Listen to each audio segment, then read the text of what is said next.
Good evening. Trustees attending remotely, I would like to verify presence. Please turn your cameras on. Trustee Powell, are you there? Trustee Powell?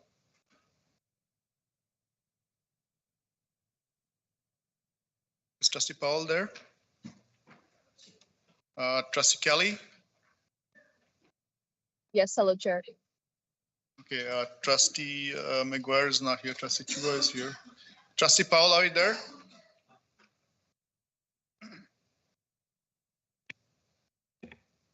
Call to order. Good evening, everyone. Welcome to the regular board meeting of the Halton Catholic District School Board on June 18th, 2024. Please note that this meeting is being live streamed and will also be posted on the board's YouTube channel. Trustees, in order to be recognized, please use the hand up feature in Teams and you will be automatically placed in queue. Please remember to turn your desk mics on when you speak. And please remember that if you speak when you're not recognized or when you do not have the floor, your mics will be muted. Item 1.1, land acknowledgement, the opening prayer, Our Father, and the national anthem. I ask staff to please lead us with please start us off with the land acknowledgement.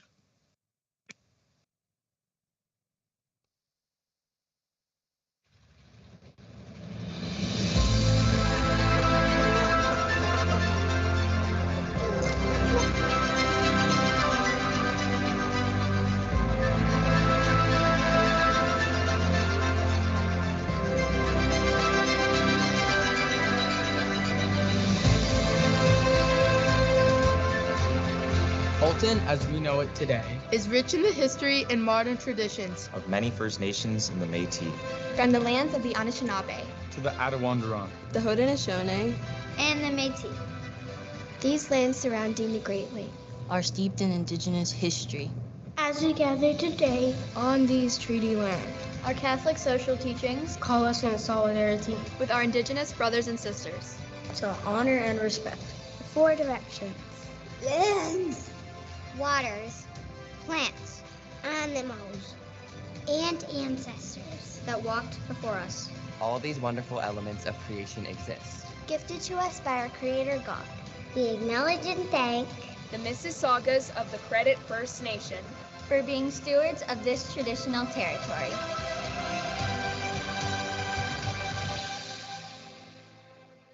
Thank you. Trustee Chua, could you please lead us in the opening prayer, the Our Father, and the national anthem? If everyone could please join me in the sign of our faith. In the name of the Father, Son, Holy Spirit. Amen. God of wisdom, we thank you for all the gifts that you have given us throughout this school year. We praise that you have given us life, for saving us in Christ, and for choosing us to be your people. As we come to the end of this school year, we voice our gratitude for the good things that you have done in us, and we praise you for who you have shared in the work of the school. Or the school board. We ask you to bless them in your love and give them refreshment and peace. We praise you, God, through Jesus Christ and our Lord, who lives and reigns for us forever and ever. And we say this through your prayer, Our Father, who art in heaven, hallowed be thy name. Thy kingdom come, thy will be done on earth as it is in heaven. Give us this day our daily bread, and forgive us our trespasses, as we forgive those who trespass against us. True faith in us.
Thank you, Trustee Chua. Item 1.2, motions arising from in camera. There were no motions arising from in camera that will require a vote in the public session. Our next order of business is the approval of the agenda. Do we have any additions or deletions to the agenda? And do trustees want any item removed from the consent agenda? Seeing none, may I have a mover to approve the agenda, please? I'll move it. Trustee O'Hearn Janada moves. Looking for a seconder. Seconded by Vice Chair Agnew. I'll take this to a recorded vote. Trustee Kennedy. Favor. Trustee O'Hearn Janada. I'm in favor. Vice Chair Agnew. In favor. Trustee Kelly. In favor. In favor. In favor, Trustee yes. Kelly. Trustee Murphy.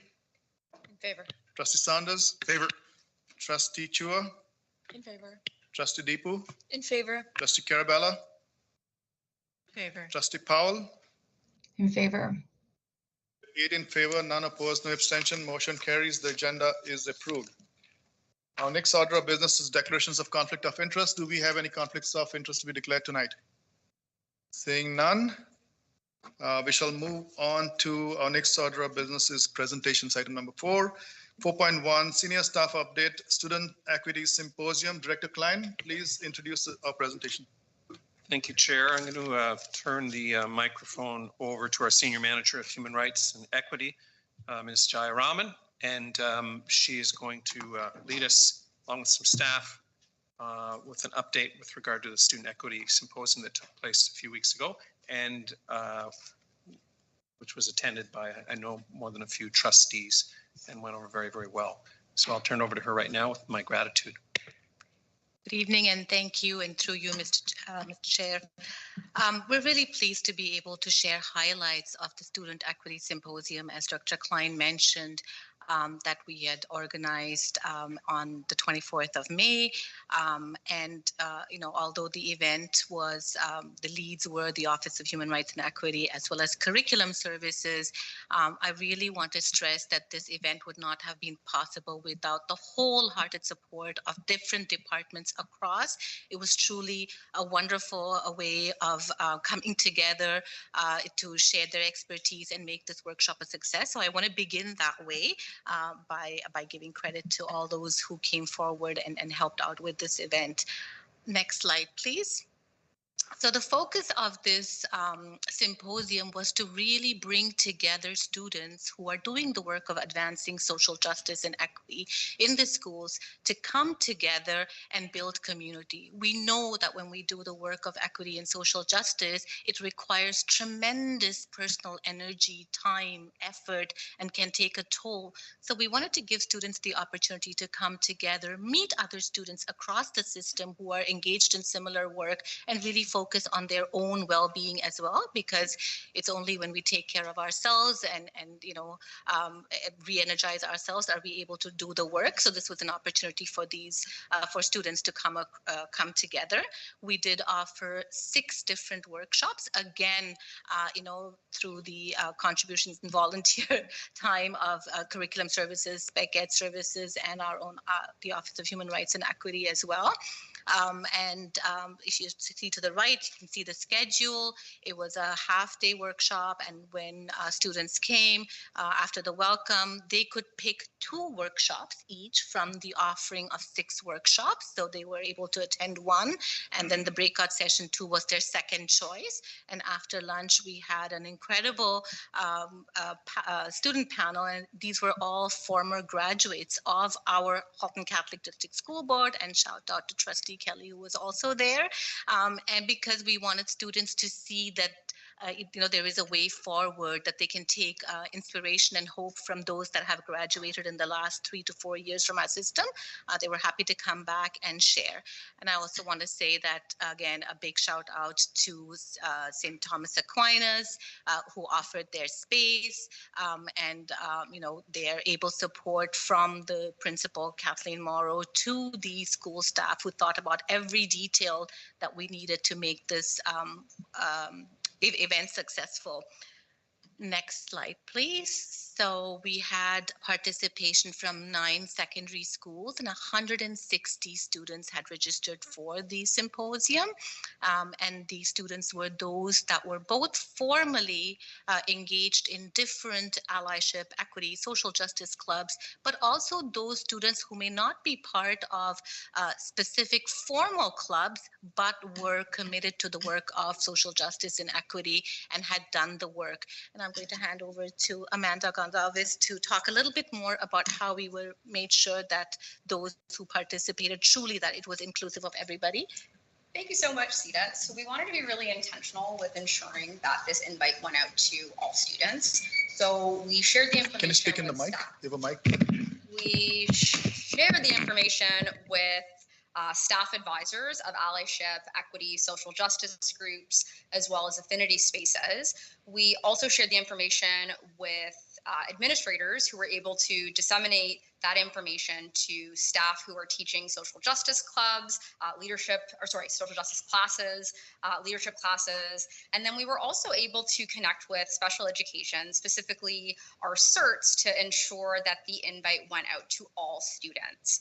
And so through that work, and Sari and I were really intentional with ensuring that all students who RSVP'd, we were aware of any accessibility needs or accommodations that need to have been met for students, and in just ensuring that we're not only celebrating students who are engaged in the work of equity, but also interested and also impacted in terms of their experiences within our systems by the work of equity.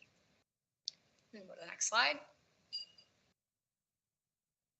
So as Sita mentioned, we had 6 workshops that students were able to select based on their interests. And again, shout out to all of our staff and friends who were able to lead these workshops for us. And so our first workshop was Navigating the Digital Frontier, led by Matt Kovacs, who is curriculum consultant in STEAM and science. And this essentially looked at how we can look at our online presence and use it for good. Right? Sometimes social media and the world online can be really, really scary. And so this is a really great session on how to be mindful and feel empowered in terms of your digital footprint. Next, we had an adapted physical education games that was led by Vanessa Hurley, our curriculum consultant in health and physical education, Chris Gabina, our HCAA convener, and Bobby Crow, our curriculum coordinator. And this was an inclusive dynamic fitness exercise and fun workshop that looked at how we can adapt physical education games. So this was really, really important because not only for students with disabilities, but also for students to see what phys ed can look like when it is adapted and inclusive of all students. We then had a mind-body connection that was led by Tarini Sharma. And this one was really great in the sense that sometimes the work of equity can be really, really challenging for students. And so this session was all about shifting into yourself using mindfulness practice, as well as breathing techniques and really gentle movements to really connect with yourself. Next slide, please. We then had the Office of Human Rights and Equity, Saria Egamari, as well as Taliba Howard look at Let's Talk About Boundaries. This is a really great session that looks at the importance of boundaries to better care for ourselves and others when trying to make an impact in everything that we do. We then had Claudia Bowman, who is a special education consultant, lead Peace Now, which was a great session that looked at a number of tools for zapping stress and shifting your mood. So anything from the stress students might feel in terms of the work that they're engaged with, but also things like academics, even things just like relationship building. And then lastly, the Empowerment Through Leadership is a session that I led for students, where I led students through a number of activities that looked at different leadership styles and allowed students to collaborate and get to know each other and think about what leadership means in the wonderful world of equity and inclusion. Next slide, please. As Sita mentioned, we had an alumni panel where we had 6 of our alumni students come back. And this was a really great opportunity because all of these students have been change makers within our system. And so to see them come back and talk about their experiences, not only within this school board, but also the work they're currently engaged in, was truly something so special. And Sita's going to go over some of the feedback in a moment, but something that our students really, really enjoyed. So thank you to all the alumni who came out to that. Thank Next you. slide, please. Thank you. So we did right after the symposium ask students to give us feedback. So many students participated in the feedback. And as you can see, it was overwhelmingly really positive. They enjoyed, the different workshops. They enjoyed the student panel.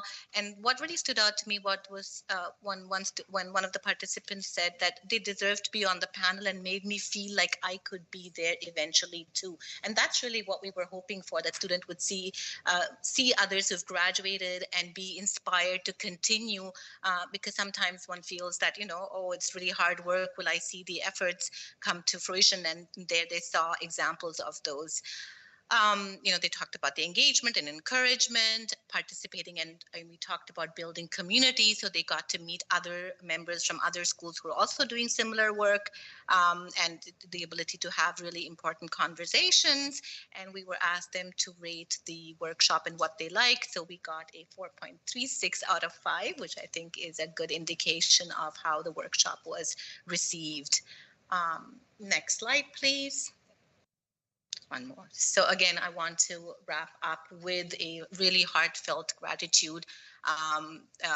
Big thank you to our colleagues from Curriculum Services, Spec Ed, and St. Thomas Aquinas, and the Graduation Coach for Black Students for volunteering their time and expertise, for allowing us to organize this really big event at a really low cost, and really build community and bring students together so they could re-energize and re-engage in the work in the new school year. Thank you. Thank you so much. Thank you, Ms. Chairman, and your team for this presentation, for planning and organizing this symposium. A lot of work has gone into it for sure. Thanks so much. At this point in time, trustees, do you have any comments or questions? Trustee Carabella, you have the floor. Thank you, Mr. Chair. I just noticed at the end you said it didn't cost very much.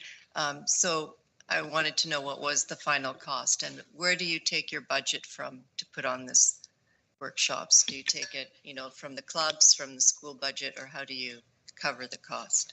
Ms. Chairman? Thank you. Do you have a question? Answer? Sure. Thank you, and through you again, Mr. Chair. Is that so schools were responsible for the transportation. So the buses, schools were using their own funds to transport their students, and between Curriculum Services and the Office of Human Rights, we covered the rest in terms of, a light lunch and some of the panelists. So it was a really, and because all the facilitators of the workshops were our own staff, it wasn't like we had to pay external people money to run those and facilitate those workshops. They were all volunteer driven, because usually that's where the bulk of the cost is, and we didn't have that cost at all. Thank you. Trustee Carabella, follow up? Yeah, so do you have a final number on that, approximately? I don't have a number on the transportation, because again, that was not something that we did look at, but really in doing a rough math, it was under $1,300 for 160 students. Thank you. Trustee Carabella. Up next, Trustee Uhanchanara. Thank you. Through you, Mr. Chair. Mr. I was lucky enough to attend. Now, unfortunately, I was only able to attend the panel, but it was really reflective for me when I'm looking at these graduating students and they're talking to the students that will either be graduating within the next year or two. It was really remarkable to see the attention they had from the students in the auditorium and speaking about their life experience. So when they leave high school, it just doesn't end there, and how life can continue and how they can change and change the world. And it reminds me of all the generations, right? That we looked at these generations of children and kids and students to change the world for us. So I was so glad I was able to attend, and thank you for doing all the work at such a very, very low cost per student. So thank you very much. Thank you, Trustee Uhanchanara. Up next, Trustee Kelly. Trustee Kelly, you have the floor, and I believe that you were part of the symposium. Trustee Kelly, you have the floor. Yes, thank you, Chair. And through you, I did get a chance to speak at the symposium, and it was really a really great experience. Not only did I get a chance to connect with some alumni that I knew during high school, but I also got a chance to connect with the students there currently. And being able to talk to the students now was really great. And they were really happy with the experience that was led there. So like really keep up with the good work. Honestly, that symposium was really great. And I wish that I had something like that when I was in high school. So thank you. Thank you, Trustee Kelly. And up next, Vice Chair Agnew. Thank you very much. So just as someone who also was able to attend that day, the representation that was present was absolutely amazing. And not just the individual representation from the groups, but the way that everybody interacted with each other and the respect. And when people got up and talked, they had encouragement and people were clapping. And it was really quite phenomenal to see.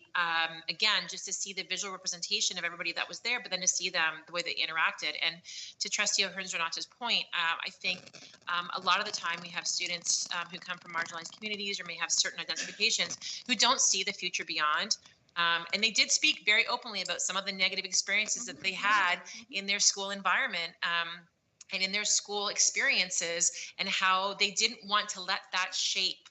If they had to go back to who they were before that, they wouldn't want that to shape their perspective of how things would be moving forward, and that there was success for them, and that there was people, and they were finding their people after high school. And they talked a lot about some of the strategies that they have employed out of high school that bogged them down because of the experiences that they had. So it was really truly phenomenal. Trustee Kelly did a wonderful job. She represented so well. The only thing that I would say moving forward is definitely an encouragement to have as many students there as possible. We saw that there were some schools that seemed to have more success in having students attend than others. I would highly encourage all of our superintendents of schools and all of our admin to make sure that the offers go out early, that there's an opportunity to get people there, and that they have as much student participation as possible. But very, very well done. And thank you for allowing me to come that day. Thank you, Vice Chair Agnew. And with that, I do not have any other trustees hands up. So thank you so much for organizing it, planning it, executing it. And thanks to our trustees who attended the sessions. Okay, once again, thanks so much. Thank you. Thank you so much. With that, we shall move on to next order of business is delegations. We have one delegation by Dr. Amy Andrews Alexander and Mr. Paul Alexander. One second, give me, and the delegation is entitled Concerns Regarding Proposed Earlier Start Times for Selected HCDSB Secondary School. Welcome to the delegates. Meetings are in person. However, since you have explained that you are overseas and cannot make it here to the boardroom, we are okay with online delegations. And I'm going to ask you to have your camera turned on during the entire duration of the delegation. I will let you know when to begin. For this item, we shall follow policy I-06, which is delegation to the board, and bylaw 12.4. And I'm hopeful that our delegates understand these requirements. You will have 10 minutes for your presentation, and I will ask you to stick to the script that is part of tonight's board agenda package. If your delegation extends beyond 10 minutes or you deviate from the script, I will interject and ask you to stop. Okay, and I will also keep track of the time. Is everything clear? Whom do we have here? Okay, so do we have both our speakers? I'm here on behalf of myself and my wife, Dr. Andrews Alexander. So you're the lone person delegating. Okay, so your time starts now. Go ahead.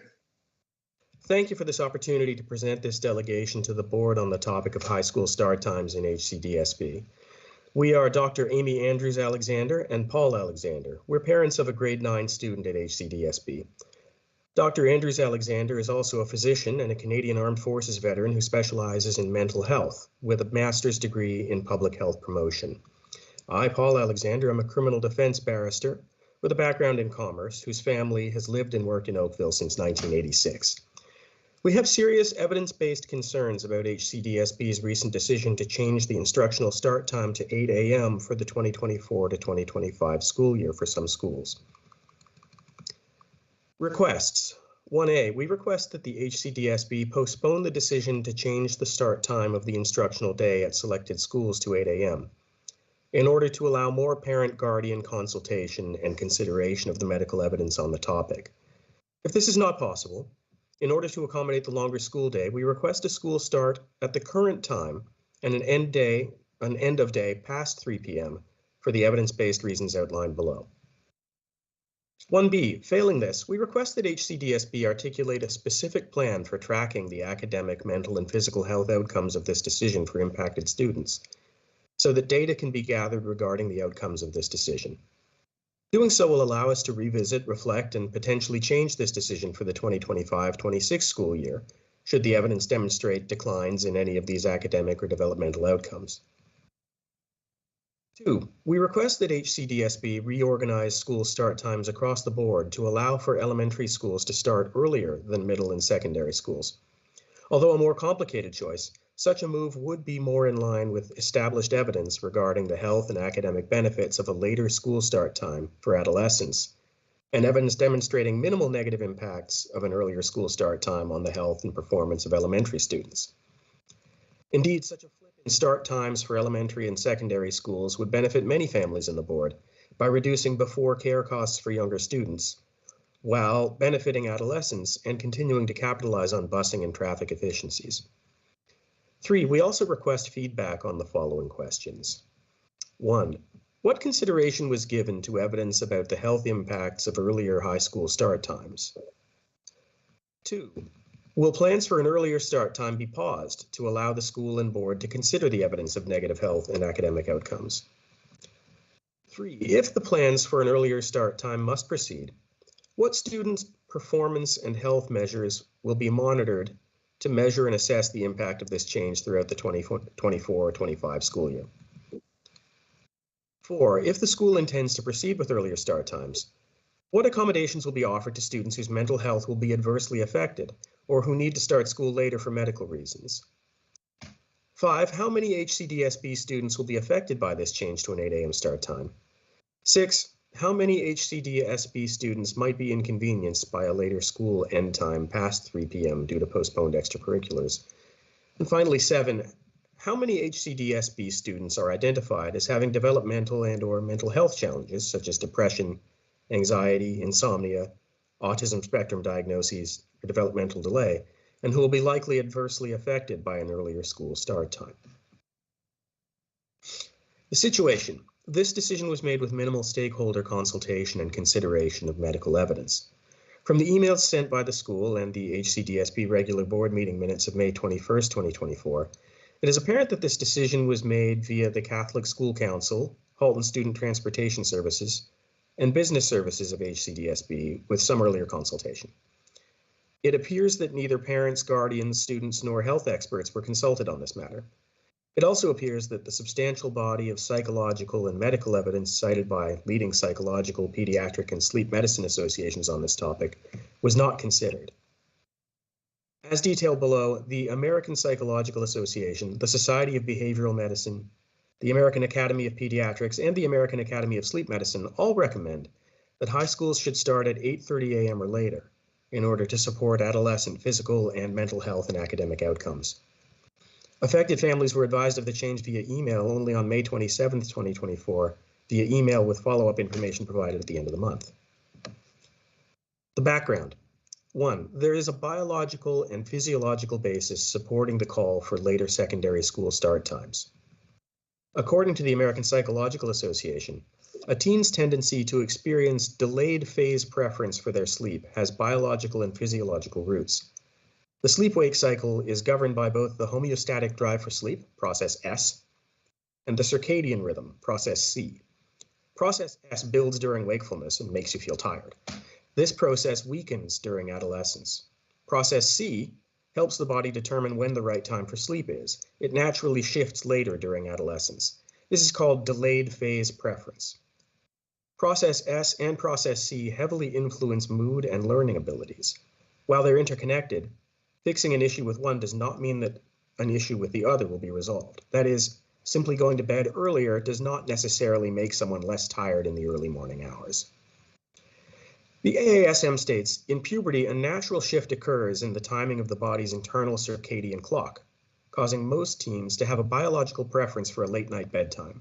It is important that parents and local school boards work together to implement high school start times that allow teens to get the healthy sleep they need to meet their full potential. It is likely for this reason that younger students in elementary schools are less negatively impacted by earlier school start times, and some school districts in the USA have flipped their school schedules so that elementary schools start earlier than middle and secondary schools.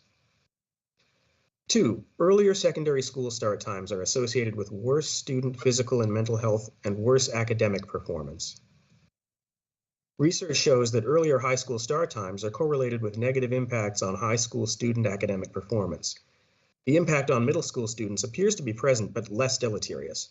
Of note, the start time of elementary school does not appear to have the same negative mental, physical, and academic impacts. I understand that HCDSB decided to move to an earlier start time in order to provide greater course selection and access to students, and to offer Oakville students greater access to excellent academic programs. These are laudable goals that appear to require a longer school day. However, an earlier start time would in fact jeopardize a foundation of that excellence by negatively impacting student academic performance and health outcomes.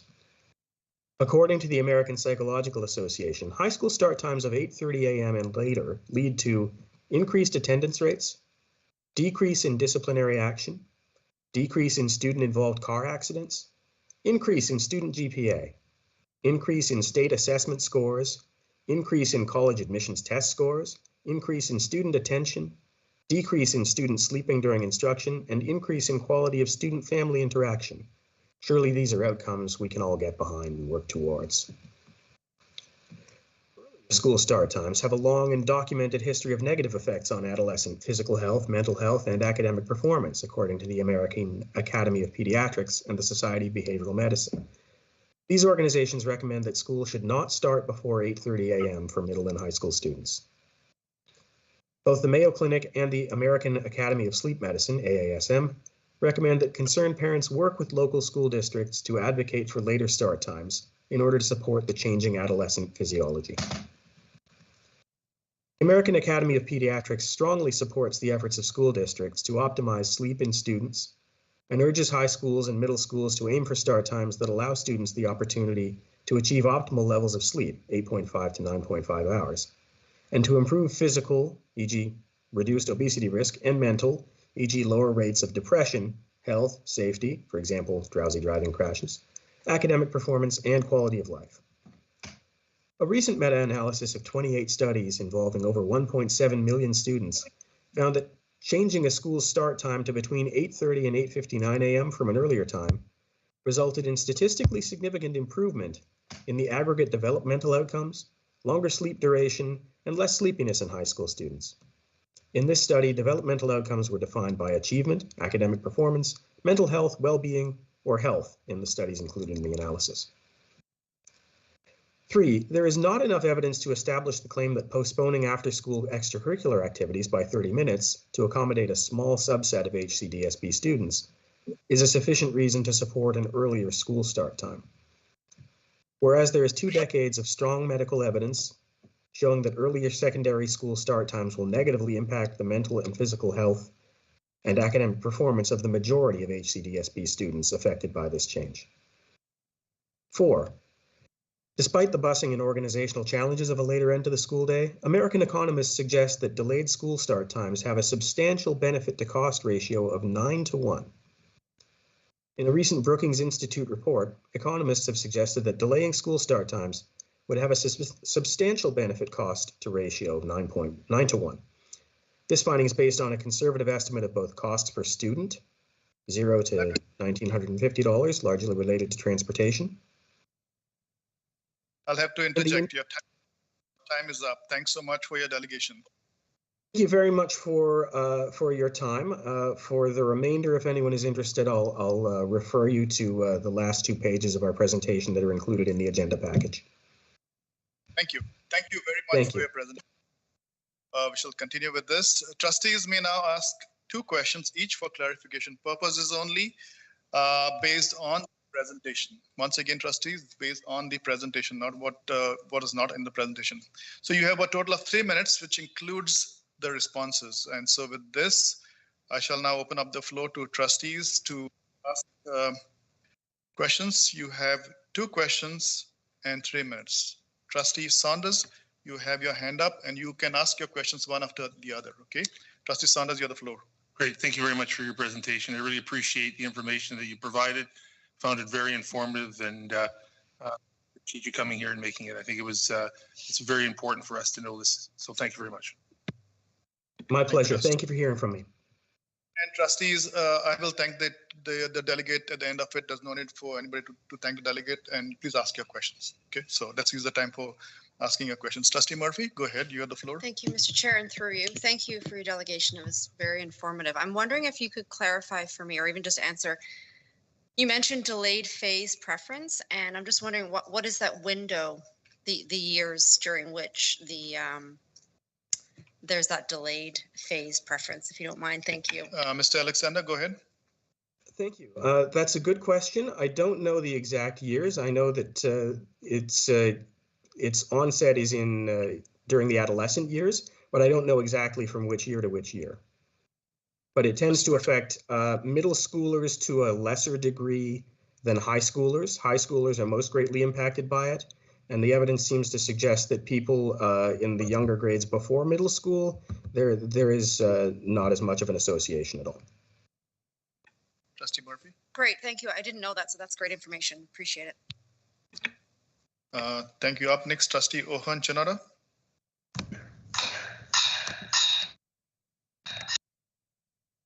Hi, Mr. Alexander. Thank you. I just have a quick question. You had asked, and I don't know if 1A or 2B or something about tracking. So for the school board to be able to track, if we do continue on this path to the school hours, what kind of data would you think would suffice to track once the year is gone from 2024 to 2025 with the earlier start times? Mr. Alexander. Thank you for your question. That's also a very good question. I would, I'll start by saying my wife is the medical expert, so I wish she were able to answer your question. In her absence, what I would suggest is the measures that are noted in the bullet points at page 3 of our presentation in the agenda. Attendance rates, disciplinary inaction, student-involved car accidents, student GPA, the bullet points, because they're American, they refer to state assessment scores, but I would think that province-wide assessment scores would be more appropriate. I know they're not assessed in every year, but for grade 9s, and I believe later on. Student attention, however that might be measured, students sleeping during instruction, and perhaps surveys studying the quality of student-family interaction. I would think that it would also make good sense to add to that measures of physical and mental health. So if the school or the board has a way of tracking reported negative mental health outcomes, for example, the number of people seeking assistance from guidance counselors or student mental health supports. I don't know whether those measures are tracked or if there's a way to track them, but if they could be tracked, that would be very helpful. And if there were any way to track physical health outcomes, one of them that's listed in the presentation was obesity rates, which is not a great proxy for all health, but it's one health measure that seems to be impacted by poor sleep. Thank you. I see no other trust. And once again, Mr. Alexander and Dr. Amy.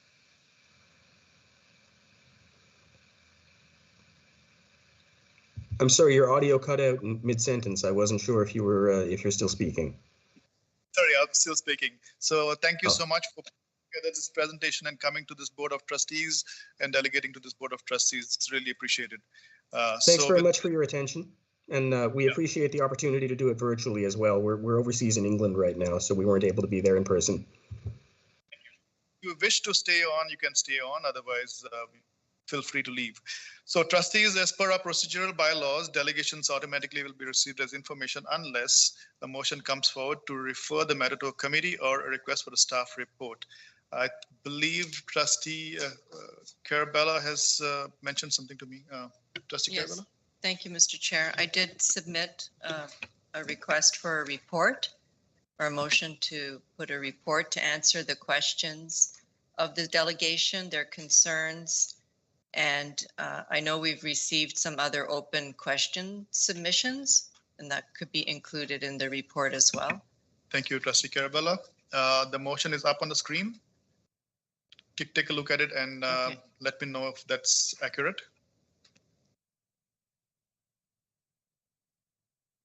And can we add the concerns? So answers the questions. So there's some questions in the delegation and they have requests. Maybe we can. So I think the questions are in the delegation. Yeah, that's perfect. Just Is it your intention to add it to the motion? No. Well, I'd like to see if any other trustees want to add anything or Oh, amend. hold on. We have not yet put it on the floor. Okay. I just asked the question if the motion was accurate. Yes. Okay, thank you. Trustee Carabella, you move this motion. Looking for a seconder, please. Maybe seconded, Trustee Sanders. Seconds. The motion is in order. I'll place it on the floor. For trustees, Trustee Carabella, you have 5 minutes to speak to this, but hold on. Prepare. Okay, Trustee Carabella, you have 5 minutes. Thank you. So I put forward this motion as it is an option for us. And I think we were having some other discussion on it in the previous board meeting, that there are many questions from parents such as these and also other concerns regarding lunchtime and other things. So I think a report would be good because it would show how we made our decisions and it would answer a lot of questions that parents can then refer to that report. It can also then lead to more questions, but that's later. But I think the report is a good first step. And certainly these questions are valid and necessary to be answered. And I think they... Thank you. Yeah, they're just good. Thank you, Trustee Carabella. Mr. Alexander, please feel free to turn your camera off if you don't mind. So trustees, do we have any questions? So we have the question time and we have debate time. So with this, I shall now open up the 3-minute question time. Give me a second. Trustee Ohan Janada, you have the floor. Thank you, through Mr. Chair. To Trustee Carabella. So when I read the motion, I understand the spirit of the motion. My only concern is some of the questions in the delegation can't be answered by September because it's looking for data for the end of the 2024-2025 school year. So just the way it's written, we're asking to answer the questions. We can't do that. Bless you. Bless you.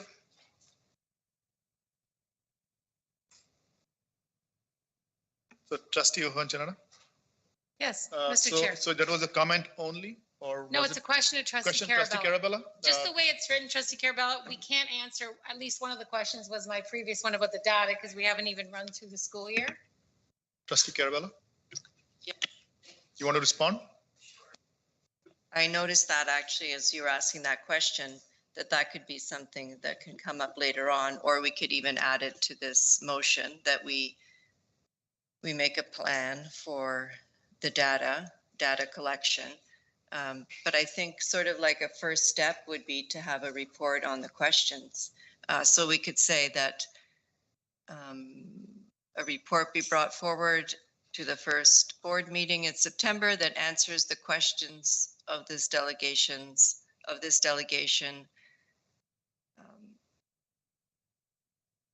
that can be answered, I guess. I don't know. Do you have a suggestion? Thank you, Trustee Carabella. I'm just thinking. So, Trustee, this motion is on the table. We are looking for a friendly amendment. Are we talking about? Yes. Okay. So, okay, so we shall put that in red. Trustee Ohonchanada? That can't be answered, right? So the board would come back and staff and say, well, this question A, I can't answer that.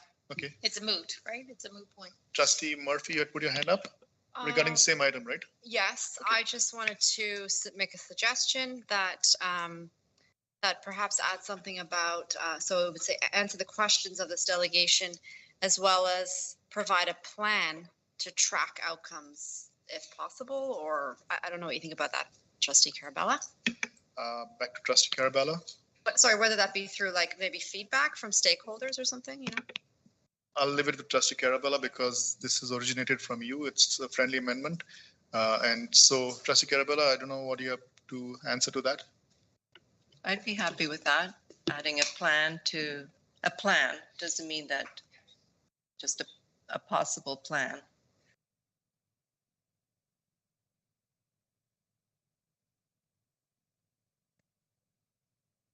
We have this motion which was moved by Trustee Carabella, seconded by Trustee Saunders. There is a suggestion for a friendly amendment. For it to be a friendly amendment, Trustee Carabella, go ahead. Sorry, Mr. Chair, I think we'd still need to add as well as a possible plan for tracking. I think right? Oh, tracking outcomes. Yeah. No, not outcomes, tracking. Metrics. Trustee Carabella, I'm being cognizant of the time. Amendments should be sent in advance, but here we are. So is this okay the way it is right now? Yes, it's actually outcomes. They are metrics. It actually says here outcomes for tracking academic, mental, and physical health outcomes. Okay. Academic, mental, and physical health outcomes.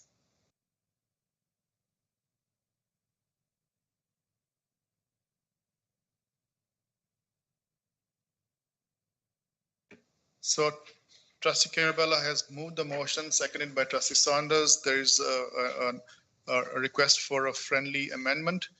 In order to be a friendly amendment, it has to be unanimous. Do trustees agree to have this wording in red incorporated in the motion? If not, we have to move an amendment. No, I'm opposed to the No. second amendment. No So offense. Trustee Carabella, this cannot be a friendly amendment. Okay.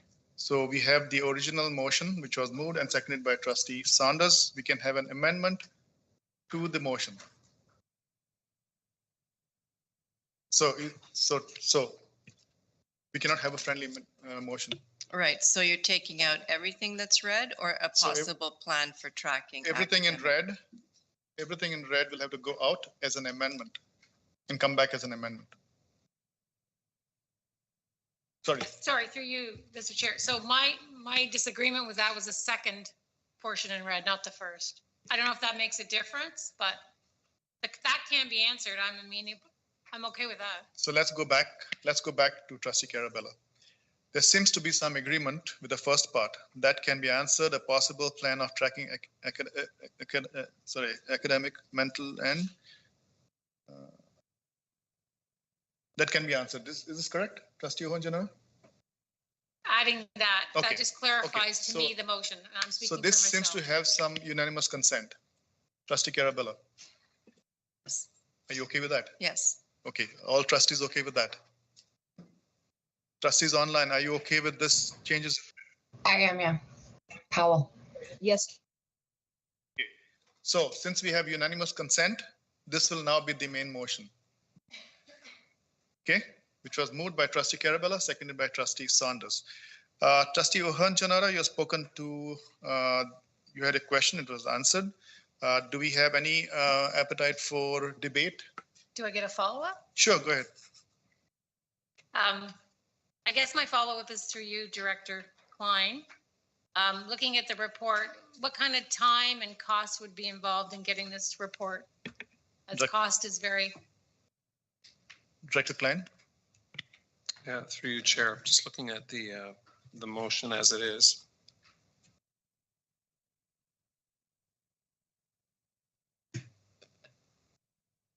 Report back. Well, with that addition of that can be answered, that does help. I think the tracking one later, although that was just thoughts on how to track, there's going to be a cost to anything, but in terms of those questions that we've seen, we've already begun to answer some of them and formulate some thoughts on it. That whole idea of a project and a plan for tracking and pre-data and post-data, that clearly would cost. We haven't even discussed it with with Dr. Collymore, who's our researcher here, who would really be the one to lead it. Offhand, this is a response to those questions. I'll look at Dr. Collymore and her thoughts on it right now. This is just an initial response, I would think. Through you, Mr. Chair, as Director Klein has mentioned, when we received the questions last week, I believe, during the end of the meeting, we did take a look at potential answers to the various questions. And with respect to the monitoring of the data, I mean, it's certainly possible. We are able to track things like truancy or attendance, which we do anyways for our strategic plan, for our student achievement plan. So these are things that we are already doing as a system. There are some that were mentioned in the delegation regarding physical characteristics like body weight. Those are not ones that I am aware that we track. So those are things that we would certainly have to brainstorm and figure out a way to accurately capture those types of things, should that be what is required for this particular. Thank you. So coming back to Trustee Ohanjanada's question, Director Klein. Yeah, so does this look okay? I'm looking at our doctor over here. I think this is something we could address. If we were to go down that road of, like you were saying, all those measurements and that data, that's obviously going to take time. So it's a matter of the work that we're doing, we'd take away from something else to be able to do that. Dr. Collymore, anything you want to add to that? Through you, Mr. Chair, I mean, the summer months in September are very busy times. And so we would appreciate, a bit of time to get our brainstorming with all of the parties. It's not just my department. It does involve collaboration with other departments, and many of them are not going to be here come the end of the month and won't return back till the end of, August. And so I'm just cognizant of it's going to take some time. So I would say a few months at least, just to brainstorm and collect and analyze and then bring it back. So Director Klein, are you comfortable with having October there instead of September? Is that going to help in any way, Trustee Carabel? I'm coming back to Trustee Carabel. I'm not changing anything, just asking. I'm just trying to I think by the end of October would be something we could get something. I'm trying to get a good sense of what we can achieve. The conclusion of October. Trustee Carabella? Right. Notwithstanding, again, government that might drop a whole change of curriculum at the last second, like happened 2 weeks ago, 3 weeks ago. I think that is possible, reasonable. We come back to Trustee Carabella now. Trustee Carabella, are you okay with October? For change the report to October, end of October, just for answering the questions, because we're not going to, yeah. Right, you okay with that? All trustees are okay with that? Can this be a friendly amendment again? Trustees online, are you okay with that? I'm okay with that. Changing September to October. Okay. Elizabeth, can we change?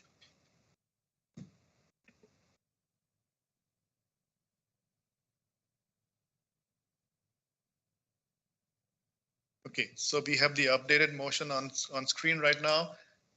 Through a friendly motion with unanimous consent, this is now the main motion, moved by Trustee Carabella, seconded by Trustee Saunders. All trustees have spoken to it. Trustee Carabella, you get to close. Thank you, Mr. Chair. Just thank you for working with me on making this motion hopefully possible, that it passes and that we get answers that then can help our parent community and all the different schools that are taking on this new 8 a.m. start time. So it's across Halton, and so I think we'll be helping a lot of parents and students as well. Thank you. Thank you, Trustee Carabella. And with that, I shall call the vote on the motion you see on the screen. It's a response to delegation moved by Trustee Carabella, seconded by Trustee Saunders. Trustee Ohonchanada? I'm in favor. Vice Chair Agnew? I'm in favor. Trustee Kelly? In favor. Trustee Murphy? In favor. Trustee Saunders? Favor. Trustee Chua? In favor. Trustee McGuire? Oh, sorry. Trustee Deepu, In favor. Trustee Carabella, In favor. Trustee Powell, In favor. Kennedy. In favor. So we have 8 in favor, none opposed, no abstention, motion carries. Thank you, trustees. With this, we shall now move on to item number 6, consent agenda items. The following items have been agreed upon. Can we have the consent agenda on the screen? The following items have been agreed upon at the agenda approval to stay on the consent agenda. Action items 6.1, comprising 6.1.1 and 6.1.2, which is made up of 5 policies. There will be a single motion to approve the action items. There will be no discussion. I shall now read the motion. Resolved that the Halton Catholic District School Board approve consent agenda items 6.1.1 and 6.1.2 on June 18th, 2024 as submitted. May I have a mover, please? I'll move it. Trustee Ohan Janada. I'll second, Powell. By Trustee Powell. I'll take this to a recorded vote. Vice Chair Agnew. In favor. Trustee Kelly. In favor. Murphy. In favor. Trustee Saunders. Favor. Trustee Chua. In favor. Trustee Deepu. In favor. Trustee Carabella. In favor. Trustee Powell. In favor. Kennedy. In favor. Trustee Ohan Janada. In favor. We have 8 in favor, none opposed, no abstention, motion carries.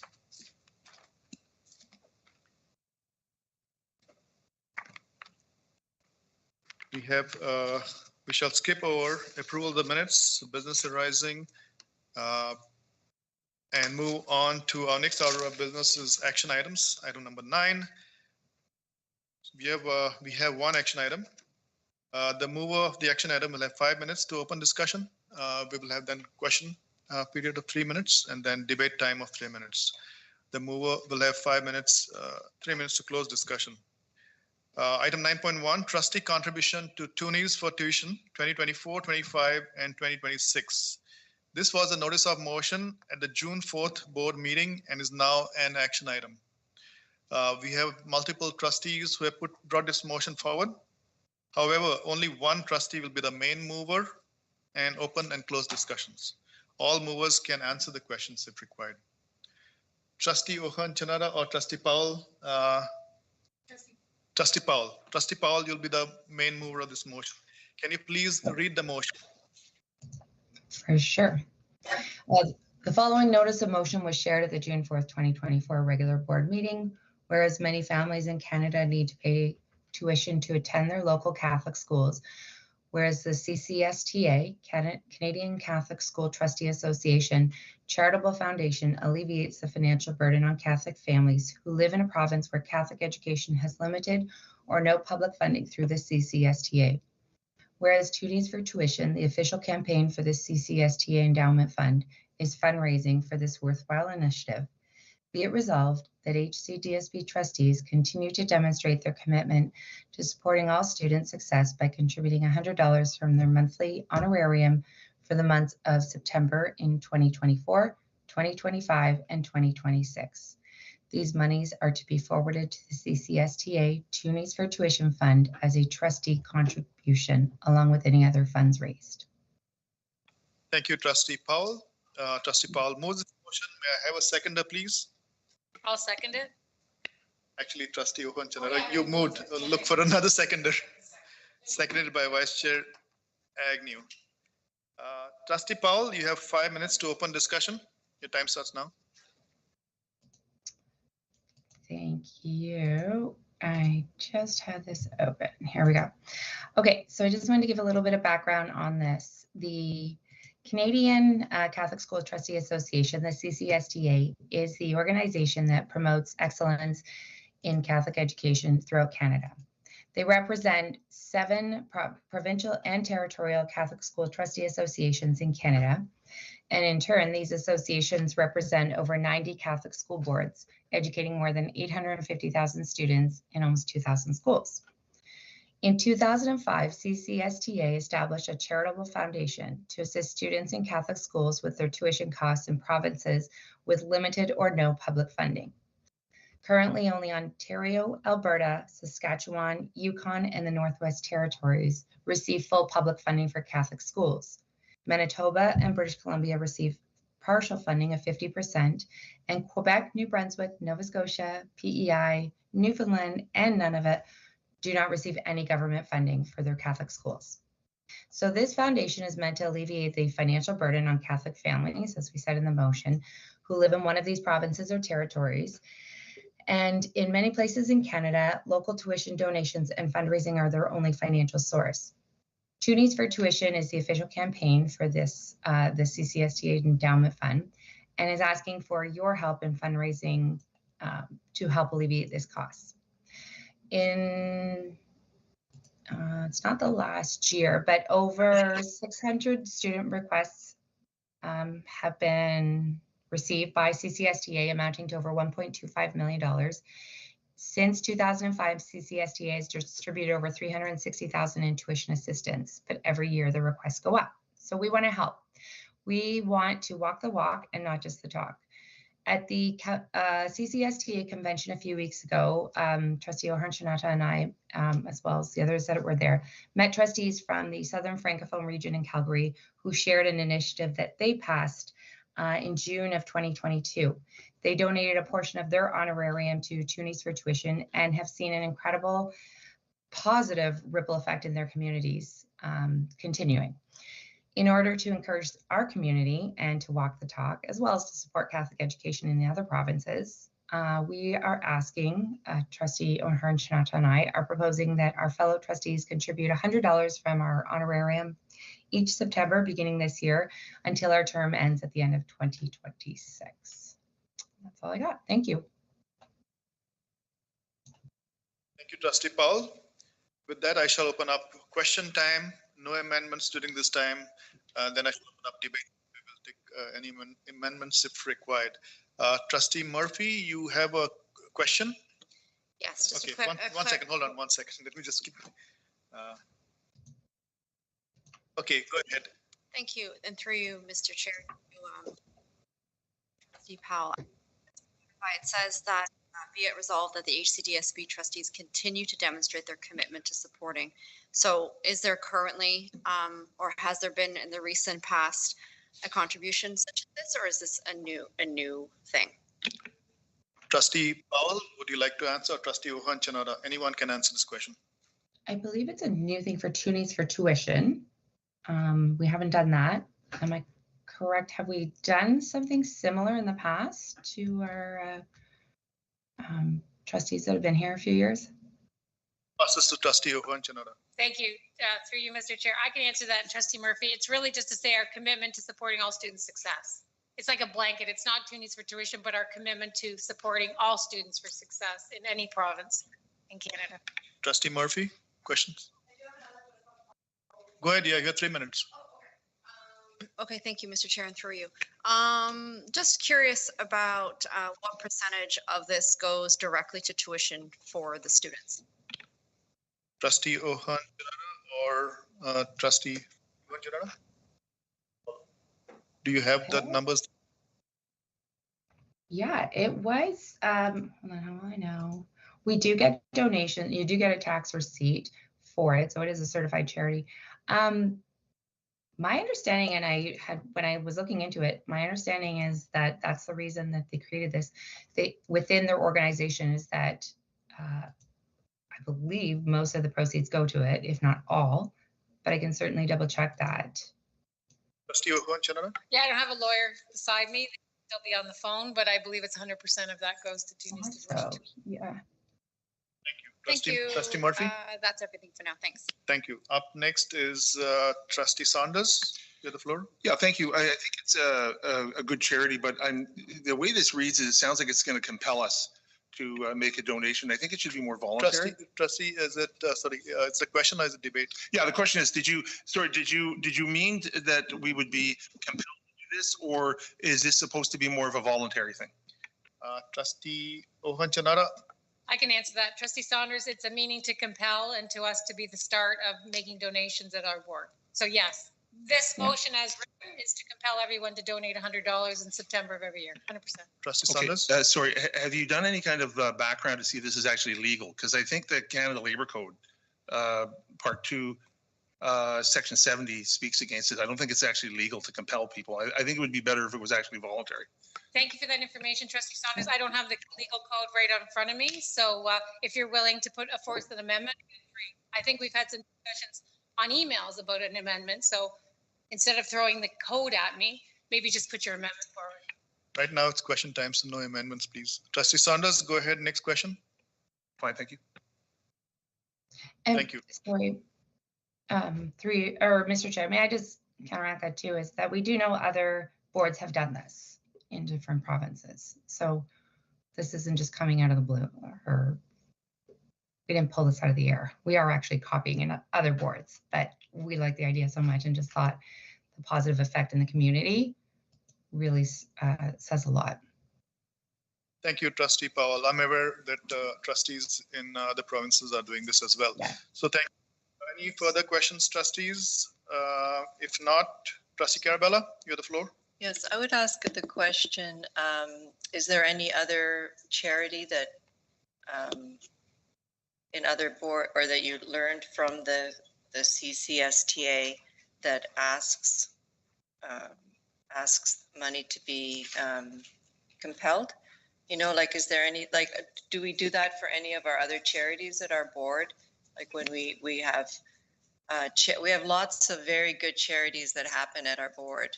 We have, I'm not going to start naming them, and even like part of our, sometimes employees, you know, each paycheck, they decide where they'd like to donate. So I'm just wondering, are all those other charities voluntary? I don't have the answer to that, but the way I read the motion, Trustee Carabella, it was supposed to be, the way I read it, it's, are we supporting Catholic education in Canada? I look at it and I read it that way. So I did not take a look at it. But again, I'll leave it to the trustees.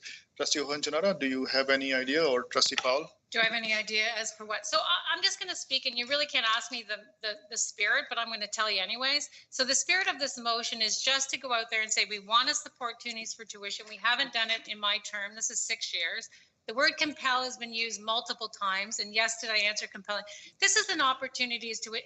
And like I said, feel free to put an amendment in if no one wants to donate to that, that's fine. But we just wanted to start the conversation, and it's a good cause. And there's many, many good causes out there. So the spirit that this is written is to assist other people. It's not to force your hand. So if you feel that you don't want to do that, please put an amendment forward. And I'm sure Trustee Powell and I will be very amenable to that.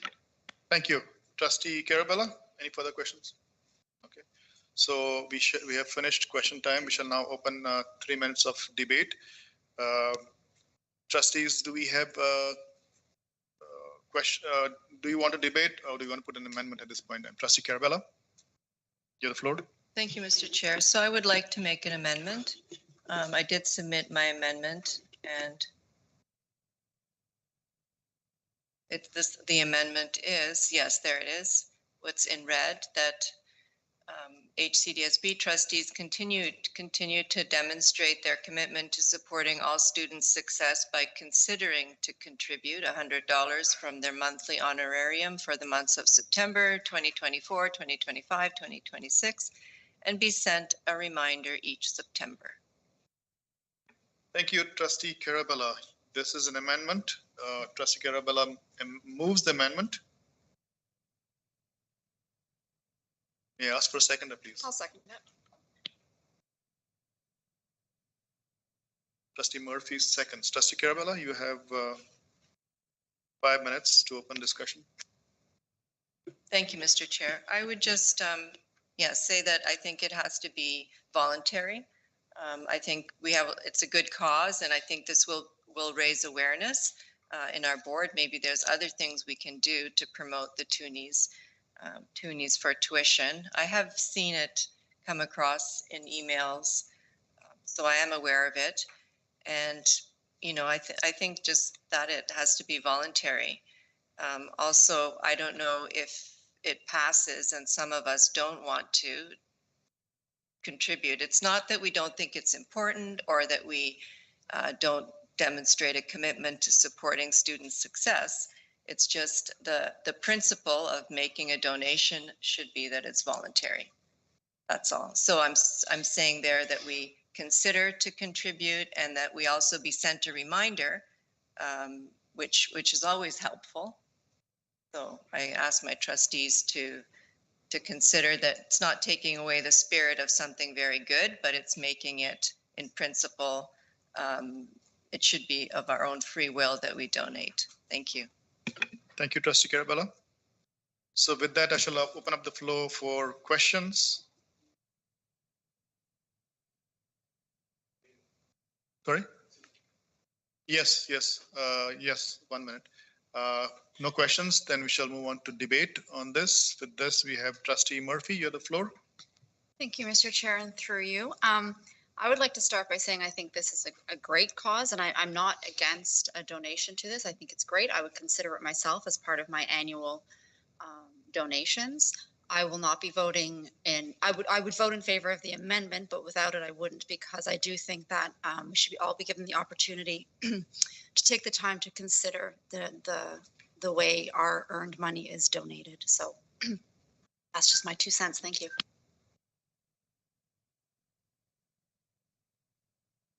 Thank you, Trustee Murphy. Up next, we have any other trustees for debate? Trustee Saunders? Yeah, I agree with Trustee Murphy. I think Worthy Charity is a good charity to support. It's just, I think we have to be given that option.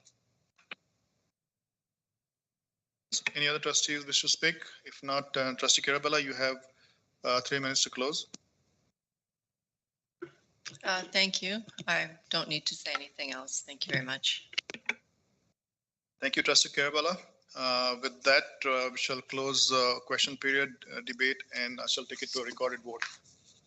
So we are trustees, we are voting on the amendment to the motion, which was moved by Trustee Carabella, seconded by Trustee Murphy.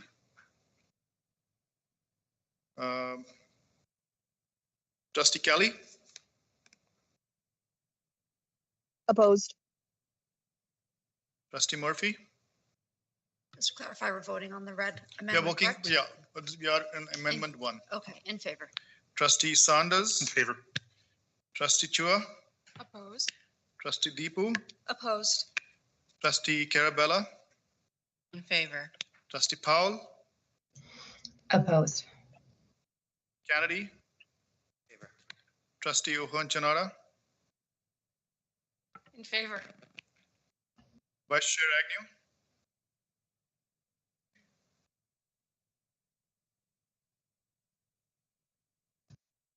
Vice Chair Agnew? I'm just thinking, Mr. Chair, I don't love the word considering. Like So you have opt-in 2 or out. options. I know what my options are. I've been here a while. I'm in favor. Thank you. We have 6 in favor, 2 opposed, no abstention. The amendment carries. Now we'll go back to the main motion and we'll take a vote on the main motion as amended. So trustees, you see the main motion on your screen right now. Can we turn the red into?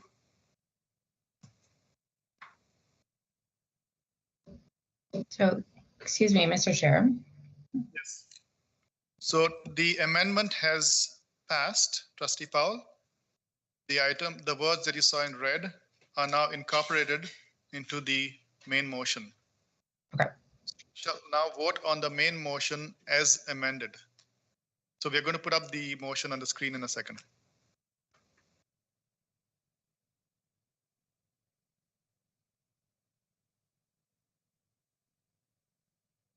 Trustee Powell, you see the motion on the screen? I do. So we are back to the main motion, which was moved by Trustee Powell, seconded by Vice Chair Agnew. Do we have questions on this motion? Debate.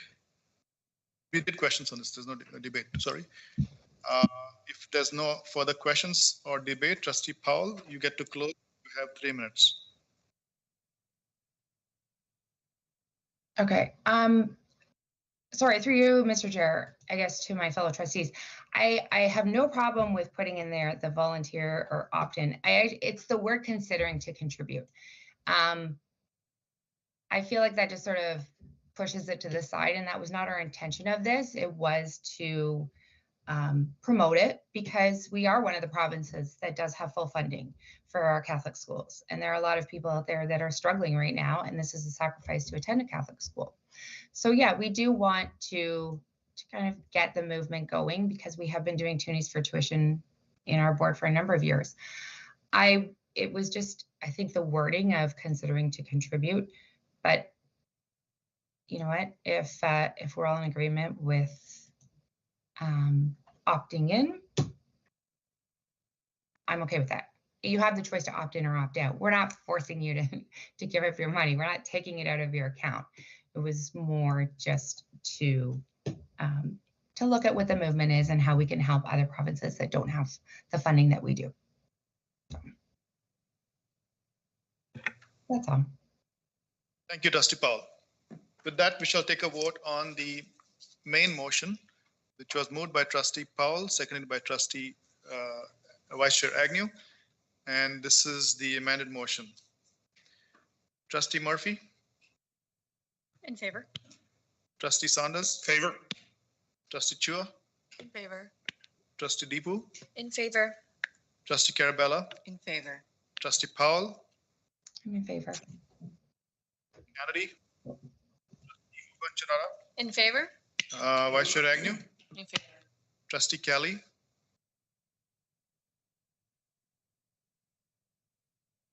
Trustee Kelly?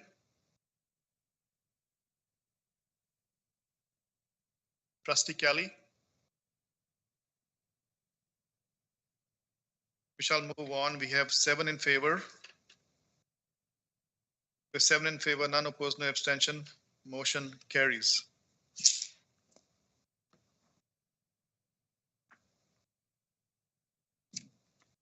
We shall now move on down to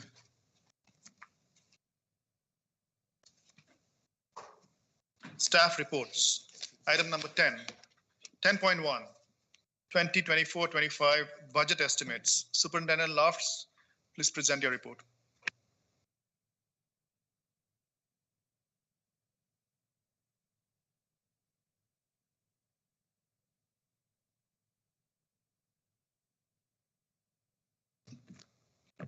Thank you, Mr. Chair, and through you, good evening, everyone. Mr. Chair, I'd like to actually start to kind of comment on the budget process and how we got to today. So we started the budget process back in January.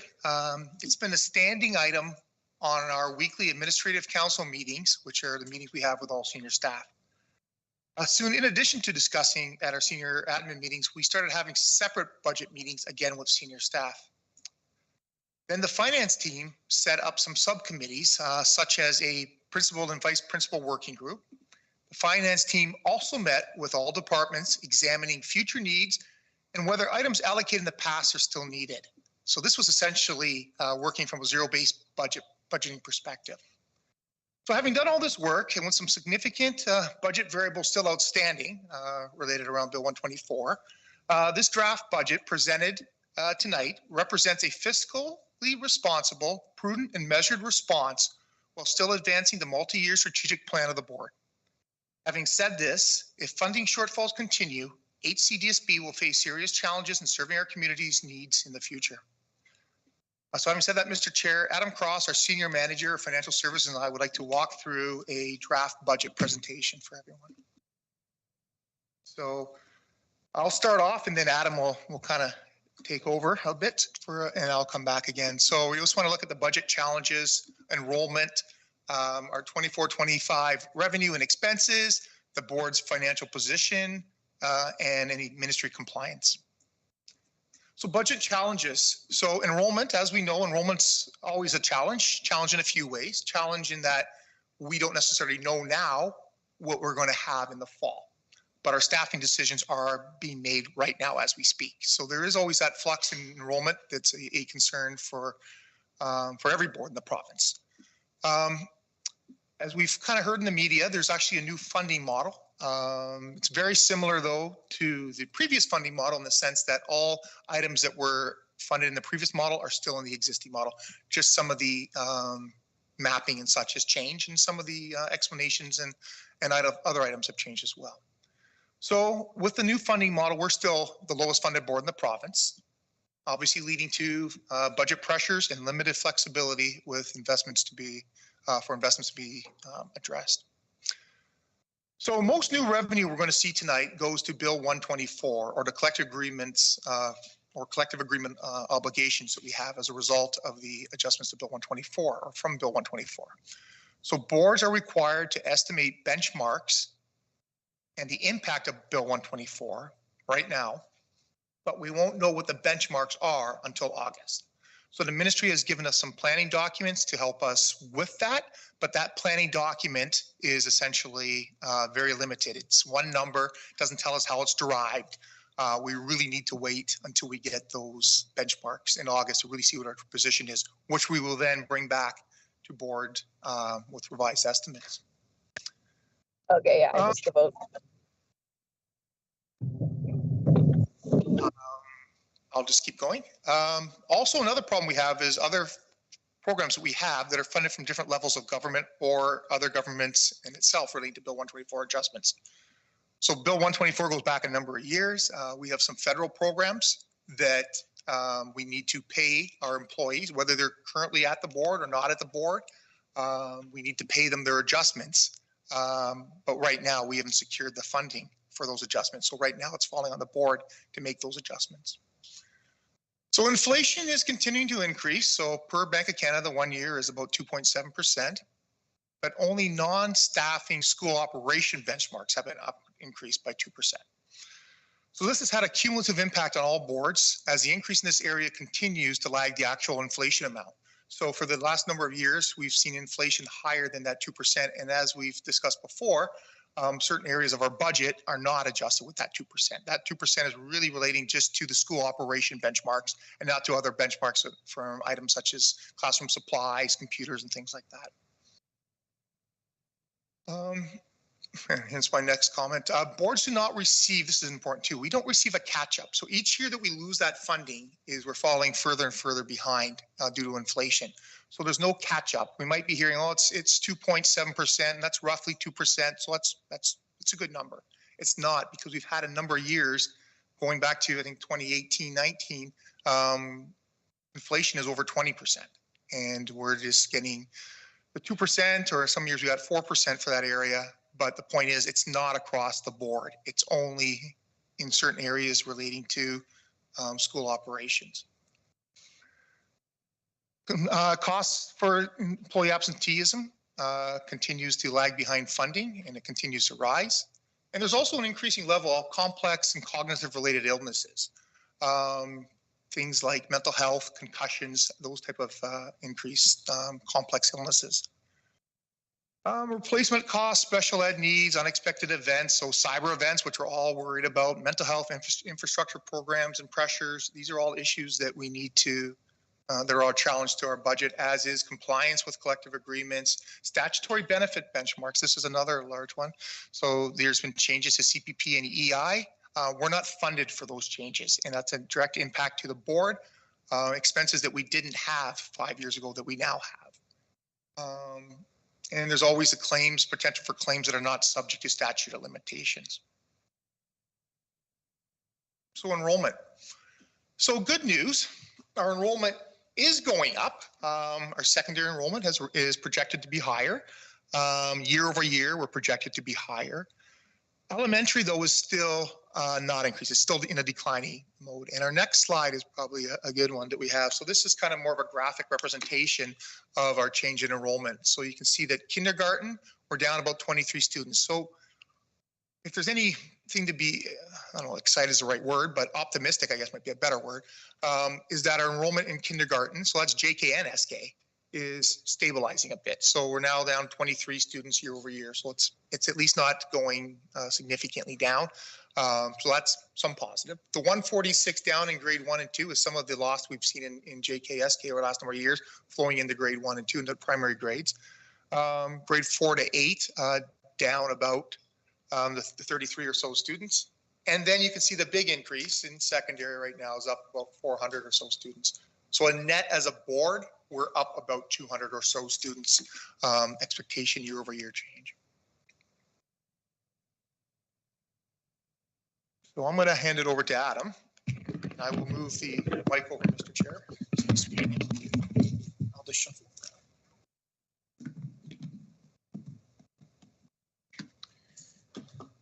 Thank you, and I'll walk through some of our revenue figures. So you can see on this slide, there's some significant increases in a couple of areas. We'll go into the provincial grants in more details in the next couple of slides. When we look at our responsive education programs, so these were our previously known as priorities and partnership funds. So there's an increase of about 11 million with respect to these. The main driver of that is we received 13 million as a placeholder for the Bill 124 benchmarks from the province, as Aaron mentioned earlier. This 13 million was partially offset by a decrease in de-streaming funding that we received in 23-24 of roughly $2 million. When we're looking at interest revenue, so we're projecting interest revenue to be lower for the upcoming year. This is due to lower cash flow balances, as well as projecting lower interest rates to continue. When we look at our rental revenue, we're projecting an increase in the rental of our facilities and turfs. Tuition revenue, we're having a slight increase with our projections of international students, so roughly 15 ADE from an international perspective. And then when we're looking at our before and after care and childcare centers, so again, we're projecting an increase due to an increase in the rates we're charging in the classrooms that are being utilized by the third-party providers. When we look at our when we look at our plant revenue and our miscellaneous revenue, we're projecting a decrease there due to some microfit and energy efficiency projects that ran their course. When we're looking at our education development charges, so we projected slightly higher EDCs this year, primarily just to cover off the increasing operating costs of our eligible land. And then again, with respect to school generated funds, we're projecting a continued increase to school generated funds as more and more schools begin to operate more activities that we saw kind of pre-pandemic. And then finally, there's an increase in DCC, so our deferred capital contributions, as we have more tangible capital assets that are funded by the ministry for 24-25, and that being the 3 new schools that are going live in 24-25. So just looking at our core education funding specifically, so you can see here the new sort of mapping of the core education funds, previously the GSN.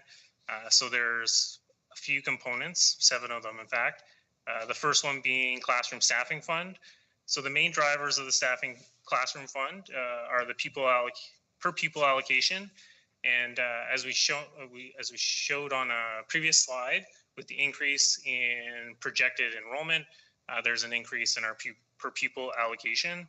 Also included in the per pupil allocation benchmarks is an increase to the benchmark, reflecting a 1.25% salary provision that the ministry has mandated us to include. When we're looking at our language classroom staffing, so we're projecting continued growth in the ESL program, the local circumstances staffing allocation. So this is largely driven by the qualifications and experience of our teachers. So we're projecting an increase to that due to more qualified teachers and more senior teachers for 24-25 in our school board. And then there's a slight increase when it comes to Indigenous education classroom staffing. Now this funding specifically covers the gap. Anytime we run a class that is less than 23 students. For Indigenous, we get additional funding, and this is what the ministry is projecting based on previous enrollments for that to be. And then our supplemental staffing allocation has a slight increase again, largely due to the provision for salary increases. Looking at the Learning Resource Fund, again, you'll see an increase in the per pupil driven solely by the increase in projected enrollment. As Aaron alluded to before, that amount has stayed flat for a number of years at this point.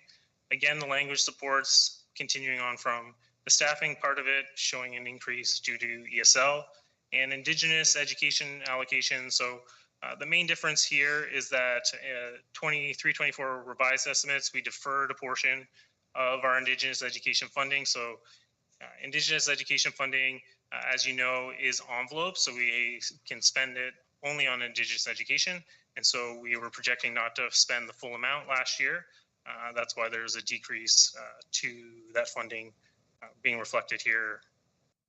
When it comes to some of the other changes, the differentiated supports allocation, so there's a decrease of 1.1 million there. That's largely due to us using deferred revenue that we had in 23-24.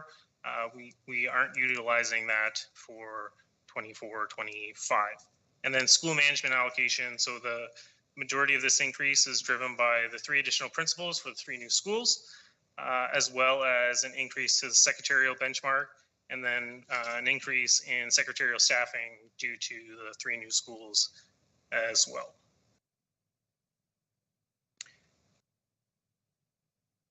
The last point here I'll highlight is special education. So again, the per pupil allocation component of special education increased. We also saw the movement of professional assessments from PPF in the current year into the core education funding for this year, as well as a slight increase in our specialized equipment funding and our special incidents funding.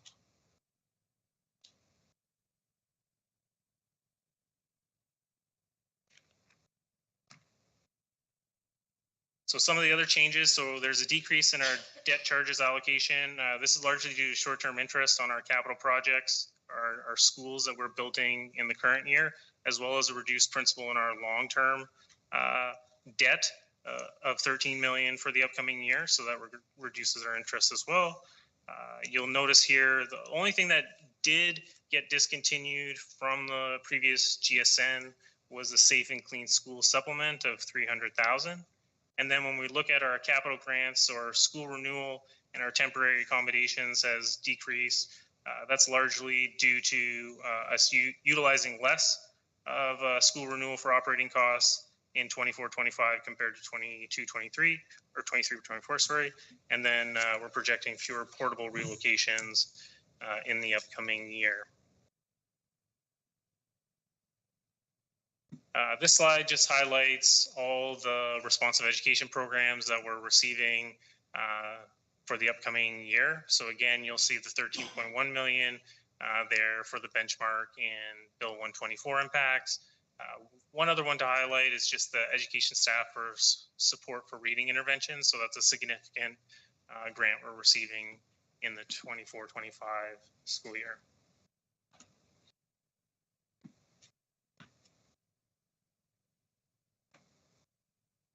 So looking at our expenses, classroom teacher expenses increased 4.3 million. This is largely due to an increase in secondary teachers as a result of the secondary enrollment growth, as well as Bill 124 and grid movement for our teachers, increased WSIB costs, the reading intervention itinerants related to the responsive education program that I just mentioned. These increases were partially offset by a decrease in the de-streaming itinerants as that funding was discontinued for 24-25, as well as a decrease in our supply and sick leave contingency and some special education certs. When we're looking at our occasional teachers, so again, we continue to increase our occasional teacher budget due to historical trending of absences. When we're looking at our educational assistance, the main driver of this increase is us adding back some vacancies that we had in the previous year's complement, as well as the grid rate movement and the grid rate changes as a result of Bill 124 and collectively negotiated grids.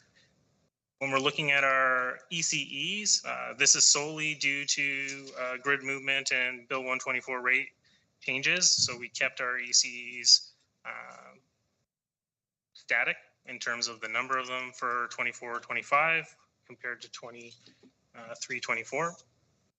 When we're looking at our textbooks and classroom supplies, so this is largely due to an increase in Indigenous education materials, SHISM materials, instructional supplies for mental health, curriculum texts and materials.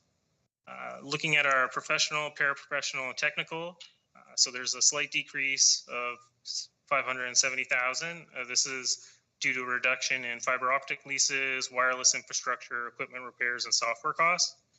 Our increase in library and guidance, this again is due to the opening of the new schools, as well as Special Education Transition Needs Navigator, which is a new responsive education program for 24-25, as well as grid rate and grid movement. Our PD has been reduced again in 24-25 as we focus on PD on our PD days and being more creative in how we're offering PD to our staff. When we look at our school admin, so the main drivers of the school admin are the 3 additional principals for the new schools, more secretarial staff for the new schools, as well as grid rate movement for secretarial staff. In terms of consultants, so the increase there is driven by 3 new special education consultants and 2 literacy and numeracy consultants.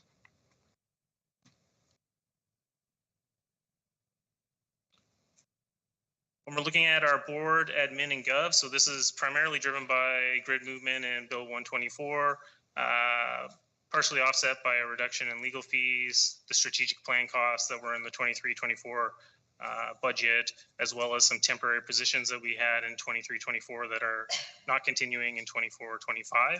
Transportation continues to increase due to the increased operating costs of HSCS.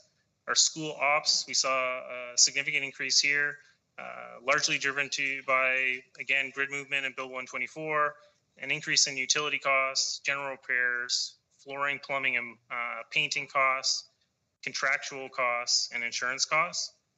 When we're looking at our other pupil accommodation, so this is where our debt interest payments are. So again, we're having less short-term interest on capital projects and less interest on our long-term debt due to the payment of our principal balances.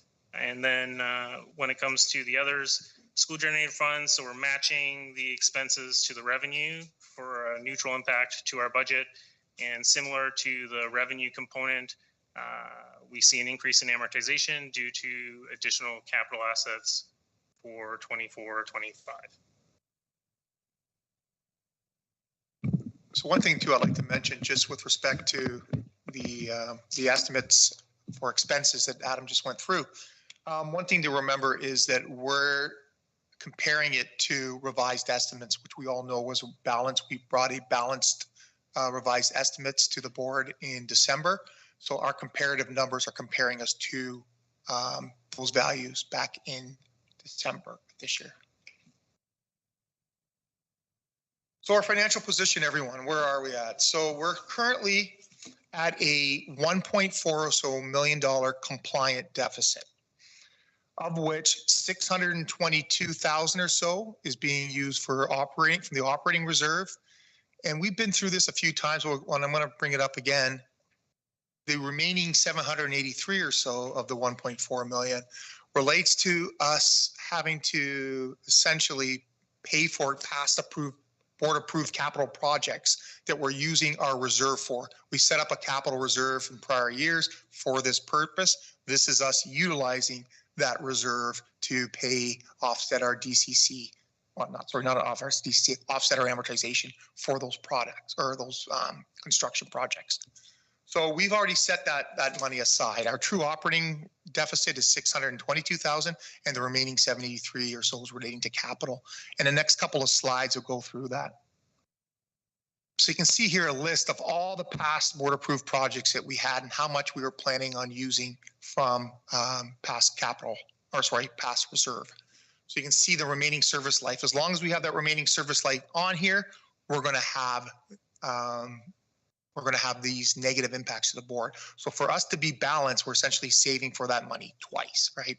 We've already saved for it, but to be technically balanced, we have to save for it again to offset this amount here that's being used from our previously set aside capital reserve. So ministry compliance. So I just kind of want to go through a couple of things on ministry compliance, just so everyone's understands it and there's no misinformation or anything. So as we all know, a balanced budget, a board, and this comes from the Education Act, Section 232. So a board shall not adopt estimates that indicate the board would have an in-year deficit for the fiscal year. And there are some exceptions though, and this is where we're under the exceptions. So it says, despite subsection 3, a board may adopt estimates for a fiscal year that indicate the board would have an in-year deficit for the fiscal year if, and it goes through the regulations and made, and the estimated in-year deficit would be equal or less than the maximum amount determined in accordance with the regulation, that regulation. So ours, as we know, be compliant, is 1% or so of our operating revenue from the ministry, formerly in the GSN, now in the core ed. So for us this year, it's about $4.21 million. So that's how much we're permitted to be in a deficit for, is that $4.21 million or so. So apologize, everyone. This is extremely small. Hopefully you can see it on your screens. But yeah, it's basically saying that we're in the deficit of the $1.4 million, which we know, and then it goes through a bunch of other checks and balances. So do we have reserve? Yes. Do we require ministerial approval? No. Do we have to have a plan? Yes. And we go through on the next slide, Adam. So our plan there is essentially with contracts and looking at employee well-being and staff, employee well-being and management. So, and that's just saying that we're compliant for board administration and governance and all the other subsections that we're all compliant for. So significant revenue changes. So on the revenue side, our core ed funding, as Adam mentioned, he's kind of did a thorough job going through our core ed. We're up that 7.1 million. A large part is what Adam's already gone through. You can see the planning amount for MOE from the MOE, Ministry of Education, related to Bill 124. That $13 million is the estimate, right? So this is what we're waiting to see in August, what the true amount is for us. So this was the estimate that the ministry provided us to use for planning purposes. As Adam mentioned before, the interest, tuition rentals, and amortization of DCC, which are all items that he went through very thoroughly prior. Significant expense changes. So I thought we'd first start off with at least looking at the staffing side of it, and all the impacts to staffing are there. So and again, we're comparing this, everyone, to revised estimates, right? So any adjustments we made at revised estimates are already incorporated into this. So non-union, 2 positions, and you can kind of go and see that. The EWECTA positions, a large part of that is relating to, Adam mentioned it before, where we lost the 1.9 million or so relating to the de-streaming. So that was a big decrease in our funding, and it's impacting those positions there. Principals, PVPs are principals, and those are the positions that we're hiring for our new schools. There may be an adjustment later as well. We'll bring that back at final when we bring it back on next Monday at the special board meeting. You can see there's school-related QP positions. Those are all related, again, primarily to the new school. So as we all know, we're opening 3 new schools in September, and those positions are relating to those schools. Secondary education or secondary school teachers, the growth. So 15 students or teachers are related to growth. So as we know, we're increasing in our secondary panel. So that's the estimated growth. Offset with student success sections. So we were providing additional student success sections in the past. After looking at the funding model is reduced in that, not so much reduced in that area, but it is not aligning with that area. So we smoothed it out over 2 years, essentially reducing last year by 10, and this is the last year of that adjustment by 10. Child and youth workers, half financial clerk, half within the QP complement, which would be reallocated. EAs and such, this is more just a reclassification. Initially, they were in the supply line. We moved it back into the educational assistance. Our complement is still the same with our EAs. It has not been reduced.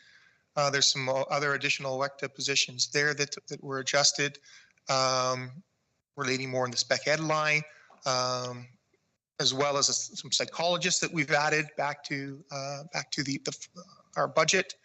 And then finally, with student success, some of these pathway itinerants and such, and the itinerants, again, some of these relate back to the lost funding that we have. So the itinerants in that de-streaming relate specifically to that.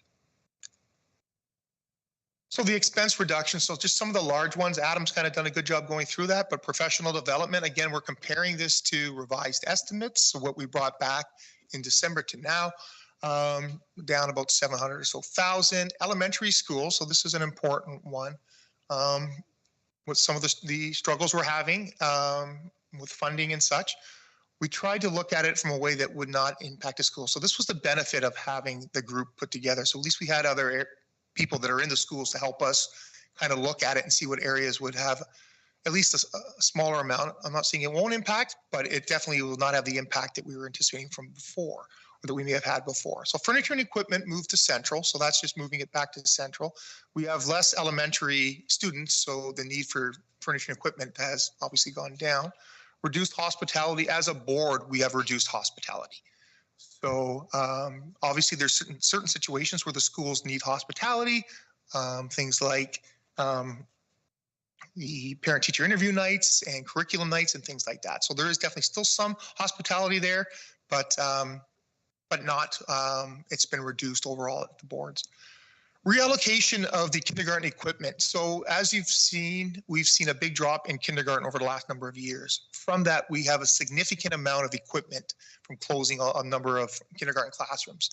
So instead of having a budget item attached to that, we have enough now to be able to provide the schools with equipment when the current equipment runs out. So we've kind of removed that and made it back to more central. So we didn't remove it. What we did with that is we put it to printing and copying. So we took whatever was being funded for the kindergarten equipment, I believe it was around $500 a classroom, and put it back to printing and copying, because we've heard that is a very big impact to our schools. Change in paper costs, all the costs, we saw what the inflation has done and that our budgets haven't moved. So that's obviously having an impact in our schools. And then we also reallocated some community use funds to printing and copying as well in our secondary or elementary panel. Secondary panel, similar but different. We didn't reduce the furniture because they're growing. So that's an area that we didn't touch because they are growing. We have allocated some central expense to the schools, reduced hospitality budgets, just like we did in the elementary, similar thought process behind that. And again, we reallocated community use to printing and copying, and staff appreciation has been allocated to printing and copying. And then the other items there, short-term interest and capital and teacher sick leave, are items that Adam's kind of already discussed at length in the expense side of it. So that concludes, everyone, what we have for tonight. Like we mentioned, we'll be bringing back a final budget for approval. I believe the special meeting is next Monday, so it's coming up. So thank you, Mr. Chair. Thank you, Superintendent Lofts, and thank you, Mr. Cross and your team. I know you've been spending sleepless nights working on this to put things together. Crunching numbers is not easy. It's been a complicated process. But again, I shall now open up the floor to trustees for questions. Vice Chair Agnew, you have the floor. Thank you, through you, Mr. Chair. Just, I've got a couple questions, but I'll start with this one. So can you give a little bit more clarity around the reduced hospitality / staff appreciation? piece? Superintendent Lofts. So the reduced hospitality is for meals and such that previously was allocated to the schools. So we've allocated funding for things like the three main events I think of top of my head are the two interview nights, right? You have the interviews, so staff will be there after hours. There's hospitality for that, and as well as curriculum nights. So those are big ones for that. Staff appreciation, it wasn't necessarily a large amount, but we allocated it back to printing costs and copying costs. Thank you. Vice Chair. So I appreciate these are small amounts in the huge bucket with which we're talking about, but we've heard repeatedly about staff morale and pieces like that. And I worry about the impact of things like that, whether it's a huge amount or not. Optically, you know, to reduce these types of pieces. Again, we see increase in absenteeism rates. We have, you know, challenges with staff morale. So it just, for what it's worth, I'm just putting it out there. It just seems to me to not be the best, because how are we appreciating staff otherwise in some of these manners if this is actually formally being identified as a reduction in our budget? On paper, we're showing that is not a priority. Thank you. Thank you. Up next, Trustee Saunders. Yeah. Chair, am I allowed to come back for questions later? Sorry, Chair? Can I come back later? Okay, sure. Yeah, okay. Yeah, No, but no, I'm going to have more questions. I don't want to take everyone's time. Okay. So my first question is, you'd mentioned that there were working groups. And I noticed there was no trustee working group, and I understand there used to be trustee working groups. I'm just wondering what's the thinking behind not involving trustees in these budget working groups? Superintendent Lofts. Through you, Mr. Chairman, I'm a little confused with the question, Trustee Saunders. We did have a working group that we had. We had 2 dates scheduled for that working group. If that's the only working group that I'm aware of since I've been with our board. They're the same ones that we did have this year. So from you mentioned, you'd had extensive working groups with principals, vice principals, and people, and I would have thought that that would have been a great opportunity for a trustee to sit in some of these meetings. Because because I mean, if we're going ground up, zero based, what better place to start is than these groups? So I'm a little surprised that we weren't involved. As I mentioned before, we did have those working groups. Okay, so if you can walk me through, I've got questions on this compliance report, balanced year and position requirements. Mm-hmm. So from what I can see, we've got this year, we're projecting a $1.4 million deficit. It appears that what this is telling me is that for 2022-23, we had a $4.98 million deficit, which, as far as I can recall, was not compliant. And I don't recall you bringing forward anything saying we weren't compliant. Trustee Saunders, you will address your questions to the chair. Oh, I'm sorry, through the chair. Thank you, Mr. Chair. Yeah. Superintendent Lofts. Is that, am I reading it correctly? That we had a 4.987424 deficit in 2022-23. Is that correct? Mr. Chair? Yes. I've addressed this before back in January. Thank you, Superintendent Lofts. Trustee Saunders, Superintendent Lofts has brought it to the board of trustees. Well, but it wasn't non-compliant. It was. Can you specify a question once again? Yeah. Well, okay. So is that what I'm reading then? Is that correct? 4987. Is that the correct number? Superintendent Lofts. As we discussed, I'm assuming you're referring to the non-compliant budget that was in January or in December, or not even in December. It was at year end in November, which we did discuss at length at that time. Okay. Yes, that is correct. Okay. And then thank you. Your follow-up question? Yeah, I do. And it says here for 22-23, it says 1. Does that represent a balanced budget? Mr. Chair, through you, that is correct. Okay. Do I have a few more questions? Okay, we'll come back to you. Trustee Murphy, you're up next. You have the floor. Mr. Chair, and through you, I have a question on page 30.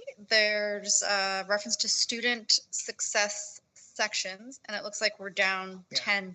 Can you explain that to me? Thank you. Superintendent Lofts. Yep, certainly through Mr. Chair. So a few years ago, we started really going through, so finance involved started going through all the previous ways that we had staffed. And we started looking at student success, and we noticed that there was it was being almost double counted in the formula. So we were large before. It didn't have as big an impact because we were able to absorb it. Now with the change in the funding, what we've all gone through and we've all seen at one of our working groups, we've adjusted it. We noticed it 2 years ago. We made it adjustment. We smoothed it out. So we did 10 last year and then 10 years this year. So this is basically just the smoothing out at the final year of smoothing out of that student success. Go ahead, Trustee Murphy. Thank you. Okay, so my first question then to follow up is, so these are positions related to special education, is that correct? No. Okay. No, Can you explain that to me? sorry, through Mr. Chair. Yeah. No, they're not. Maybe if Em can jump in. Superintendent Del Sordo. Thank you, and through you, Chair. Thank you, Trustee Murphy. The student success sections are for schools to allocate according to program. So for example, if they have a locally developed class, or they want to split an applied level class because they know that the smaller classes, we would give them these sections so that they can create those types of programs and support the kids who struggle with achieving. Thank you. You have a clarification? Okay, so does it involve an extra position, like an extra staff, like a tutor or something like that for extra help? Is that what I'm just trying to? Thank you. And through you, Mr. Chair. No, it's not like a tutoring program. It's an actual class. So for example, let's say there would be a grade 10 math class, a locally developed class.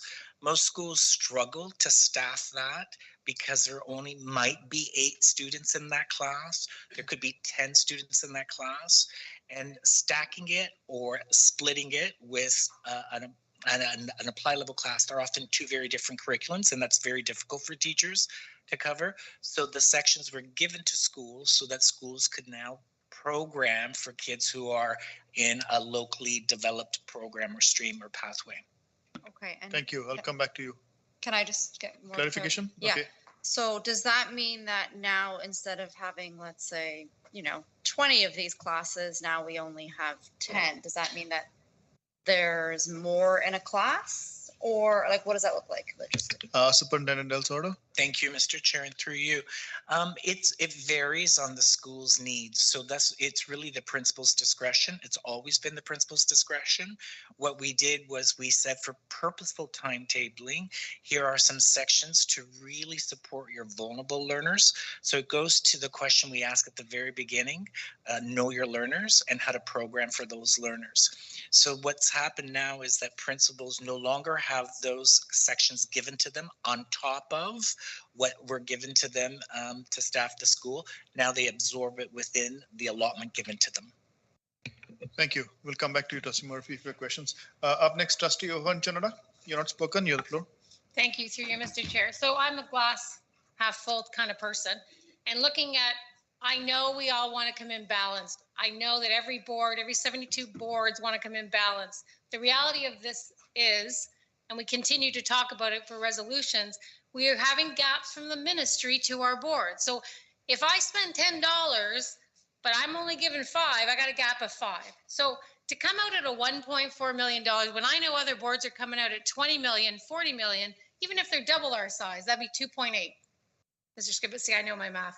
So I got to give us some perspective here, folks. Like for our staff and for Director Klein, I know you guys think I'm very soft to the staff, because I am, because to come out at a 1.4 is an incredible procedure, and we're going to continue. I don't know what we're going to do moving forward, though.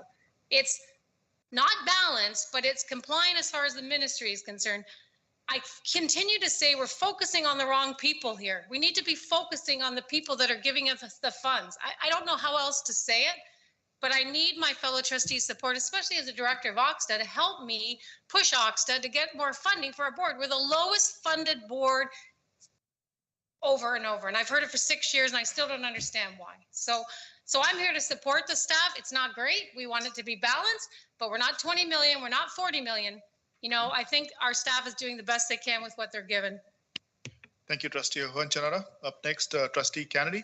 You're not spoken. You have the floor. Yeah, thank you, through you, Mr. Chair. Just regarding the finance team, or mentioned didn't include trustees. Can we have trustees included on that next year? Superintendent Lofts? Through Mr. Chair, I'm just confused because we did have the meeting. Are you asking for additional meetings then? Like we did have two meetings scheduled and and it's what we've done. My door has always been open to any trustee. Mr. Chair, you've mentioned that before Yes. too. Yes, I will agree with that, Superintendent Loft. And I mentioned again and again to all trustees, you're always welcome to speak to Superintendent Loft at any point in time. Superintendent Loft has kept his door open. Okay, and I'm not taking sides here, and I go myself and ask questions, and trustees are always welcome to go to Superintendent Loft or Director of Education. So your next question? Yeah, so it's just, I mean, trustees are the ones that vote on the budget. So we may like to hear from some of the other stakeholders who have comments about where they'd like to see spending increased or if there's efficiencies elsewhere too, right? I understand there were budget working groups a few years ago with past trustees that they were part of this process, and I think that may have ended a few years ago. That's my understanding from speaking with past trustees. Is that the case? Not to my knowledge. Not to my knowledge. This is a working group which Superintendent Lofts and your team have been working since Feb. Yeah. If I'm not correct. So yeah, I think maybe they were later this year, Trustee Kennedy, only because we got funding later. We didn't get funding to April. We used to have them in April. We can at least give an idea what we have. We didn't get the funding until the end of April. And then we had to go through it all because it all changed. So by the time we were able to have a meeting, it wasn't until June. Like, it's just unfortunate, but we didn't do anything different. And there's trustees around the table that have been here for a number of years. And please correct me if I'm wrong, but I didn't do anything different, at least from me, maybe before me and before Roxana, but Roxana was our previous superintendent of business. But since I've been here, no. Thank you. I haven't taken anything away, that's for sure. Thank you. We'll go back to the speakers list. Up next is Vice Chair Agnew. Thank you, through you, Mr. Chair.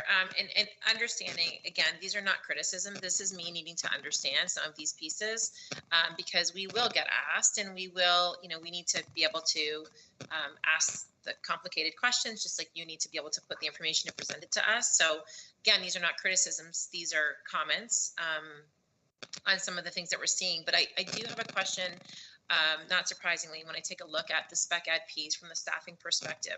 So what I need to understand is what is the overall impact?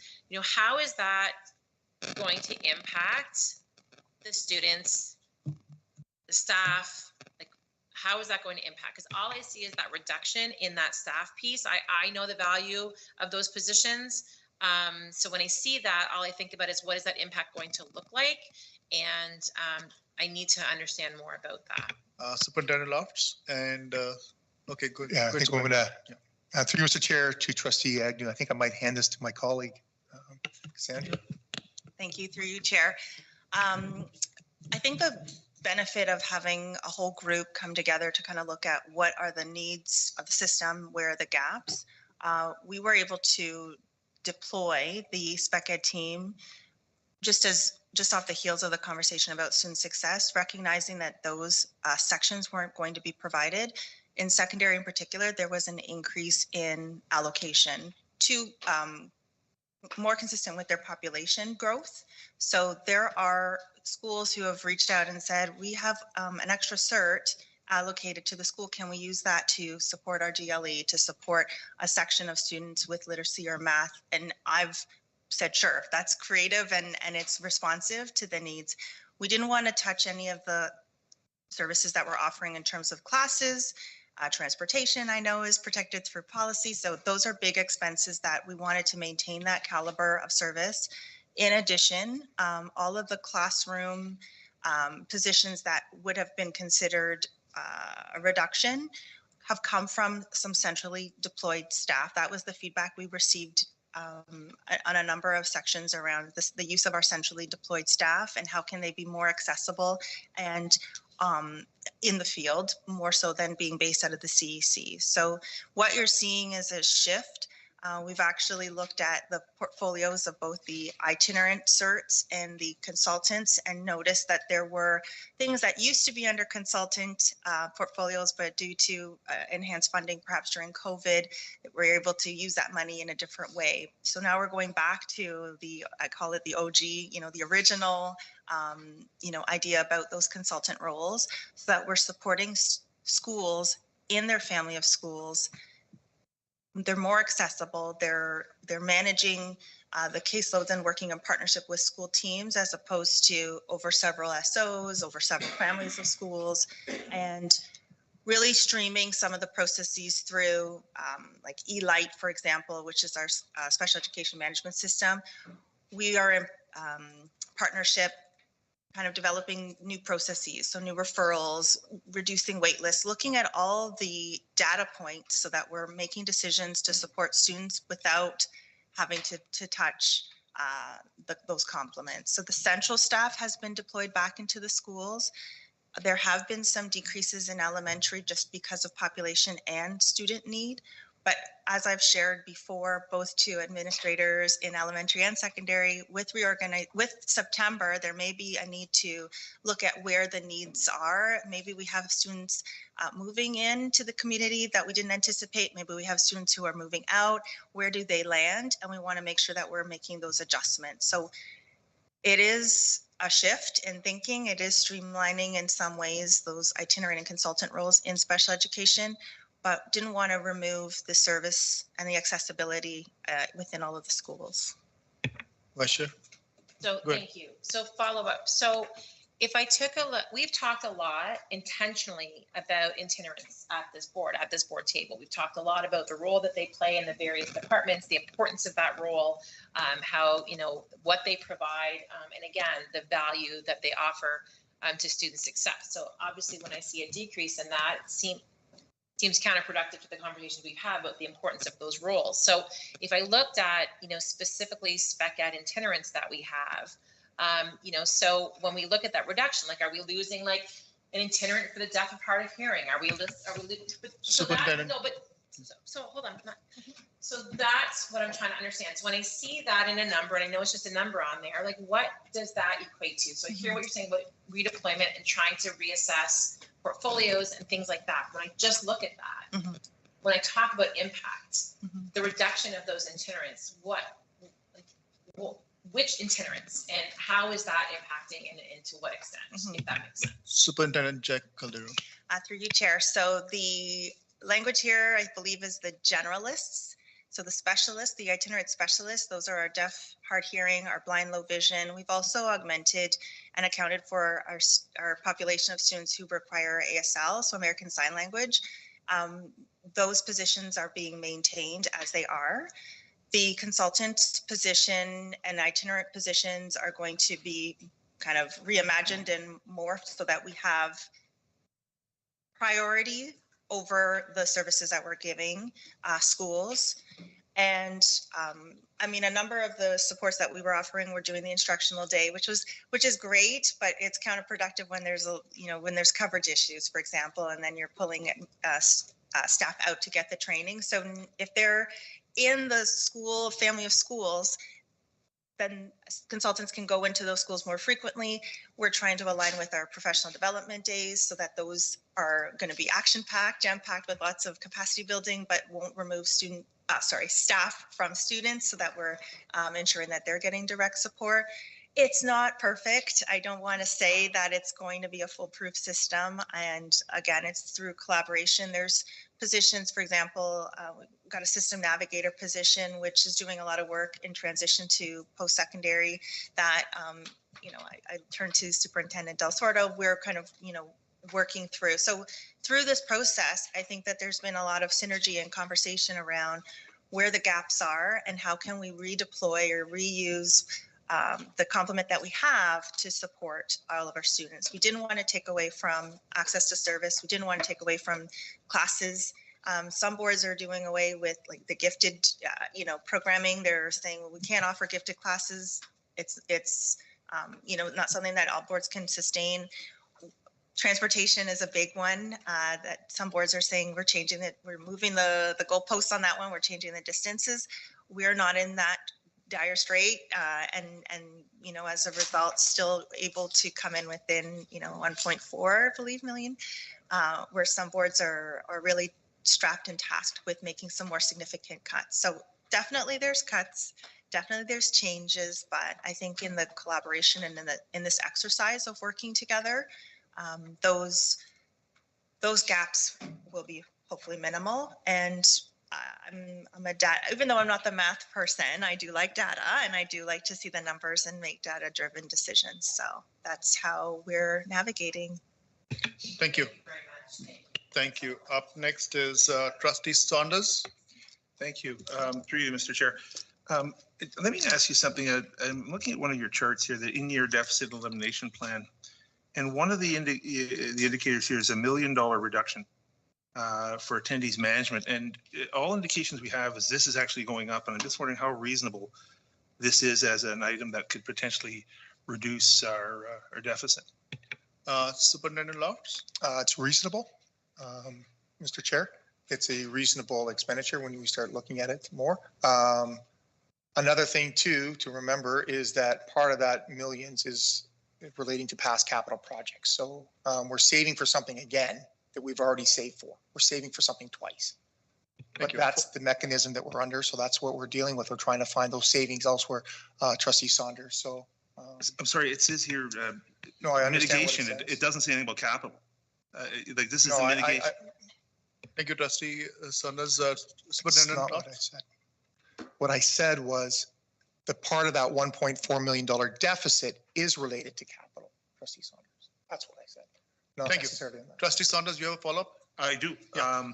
Further to Trustee Agnew, I noticed that there's our special education budget is being reduced by $7.4 million, and I find that concerning because it seems like we're having our most vulnerable students pay the price when we still have, you know, quite a large PD budget. We still have hospitality. We still have some itinerants. We're hiring consultants, but we're getting rid of certs. I'm thinking, what's the thinking behind that? Like, why would we not reallocate resources to support our most vulnerable students? I think you just heard the answer from Superintendent Jekyll there a few minutes back. I didn't understand. Superintendent Lofts. I'll clarify part. Our deficit is $7.4 million in special education, right? So our deficit is $7.4 million in special education. Thank you. We now go to next speaker is Trustee Kennedy. You have the floor. So just regarding special education, so our deficit is 7.4, but I did see that we're cutting salaries for special education workers, or I guess reducing headcount by 1.1 million. So maybe that's what you're referring to. So I just wonder, how do we continue to keep the care the same when we're taking 1.1 million away from employees who are working with students who need special education needs? I'll pass this to Director Klein. Well, I'll certainly start it. I think there's many ways to deal with that. And I first of all, the reduction of the monies are reduction of monies that are already overspent by, we're up at 10 million at that point. So it's not a true reduction in the sense of flatline and then you reduce by it. It's already over budget by 10 million. And over budget is by 10 million or 12 or 20 or 30 million is the going story across this province. And it has been for years. Trustees who have been here a long time would know that. It's nothing new. The ability and of our leadership and of our team within Spec Ed or other departments to try and be as creative and thoughtful as possible is second to none. And it can be done. There's no recipe of how you allot people to work in terms of supporting students with high needs. And that is, as I think Superintendent Jack Caldera began in her exchange with the Vice Chair, I think has gone a long way to kind of give a sense of how that could unfold. To look for efficiencies, to look for alignments that exist, and to try and get as much out as possible is what we're responsible for. And they've done a good job to go that way. I'm not sure if Superintendent Jack Caldera or Superintendent Crowell wants to add to that. If I can, through you, Mr. Chair, one of the things that we've been doing in our meetings since January is looking to see where departments can collaborate or support. So, for example, reading interventions may have been something that would have been primarily focused on by curriculum, or sorry, by special education.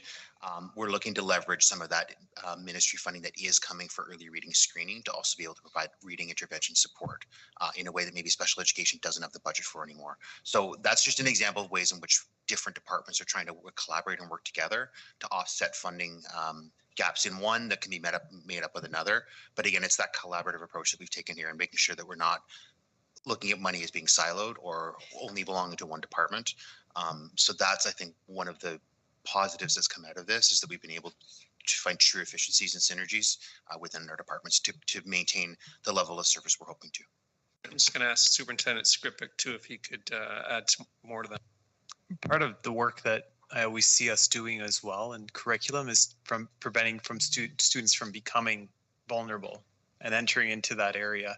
We do realize some students do enter into our education system with needs, but there are many students that we can actually capture at an early stage if we do the right interventions. And if you take a look, like even the presentations I made a couple of weeks ago, that is a great deal of the focus of the work we do is intervention work. And that's part of the planning for next year as well. So for example, we grab a program and we go into classes, identify students that we know are struggling and do the intervention work. Further to that, we're trying to work on tutoring programs as well to make sure that those classes and those students that we still are starting to do intervention work with get that work as well. Thank you. Trustee Kennedy, your follow-up? Okay, so we'll go to Trustee Saunders first. Your hand is still up. Okay. Vice Chair Agnew. Thank you. Through you, Mr. Chair. So this isn't a question about budget per se, but this is a question on how we are going to communicate to our broader school community about what this looks like. We have the opportunity to ask these questions here, get clarity, get these discussions about collaboration, what's going to cover off on what things are going to look like. Not everybody, I don't know why, doesn't turn into our board meetings every other Tuesday.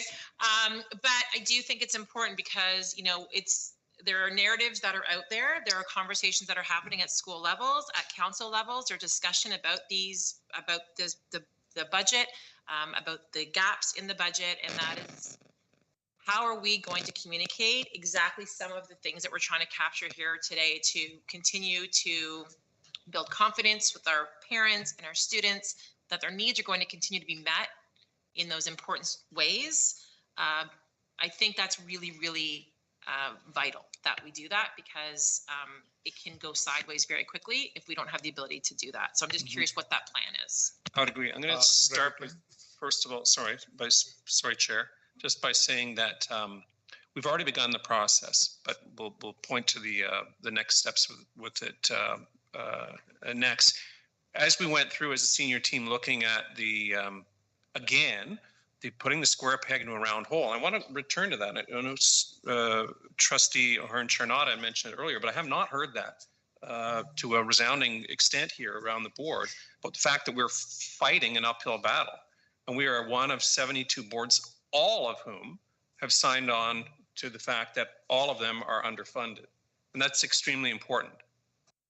And it is a little frustrating that I'm glad that it was mentioned, but I think I've only heard it once here.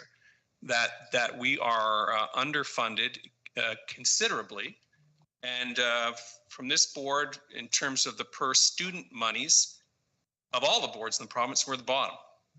So we start with that, and I don't know what to do with that. I know our coterminous board has plastered that over their website, and I think that's admirable.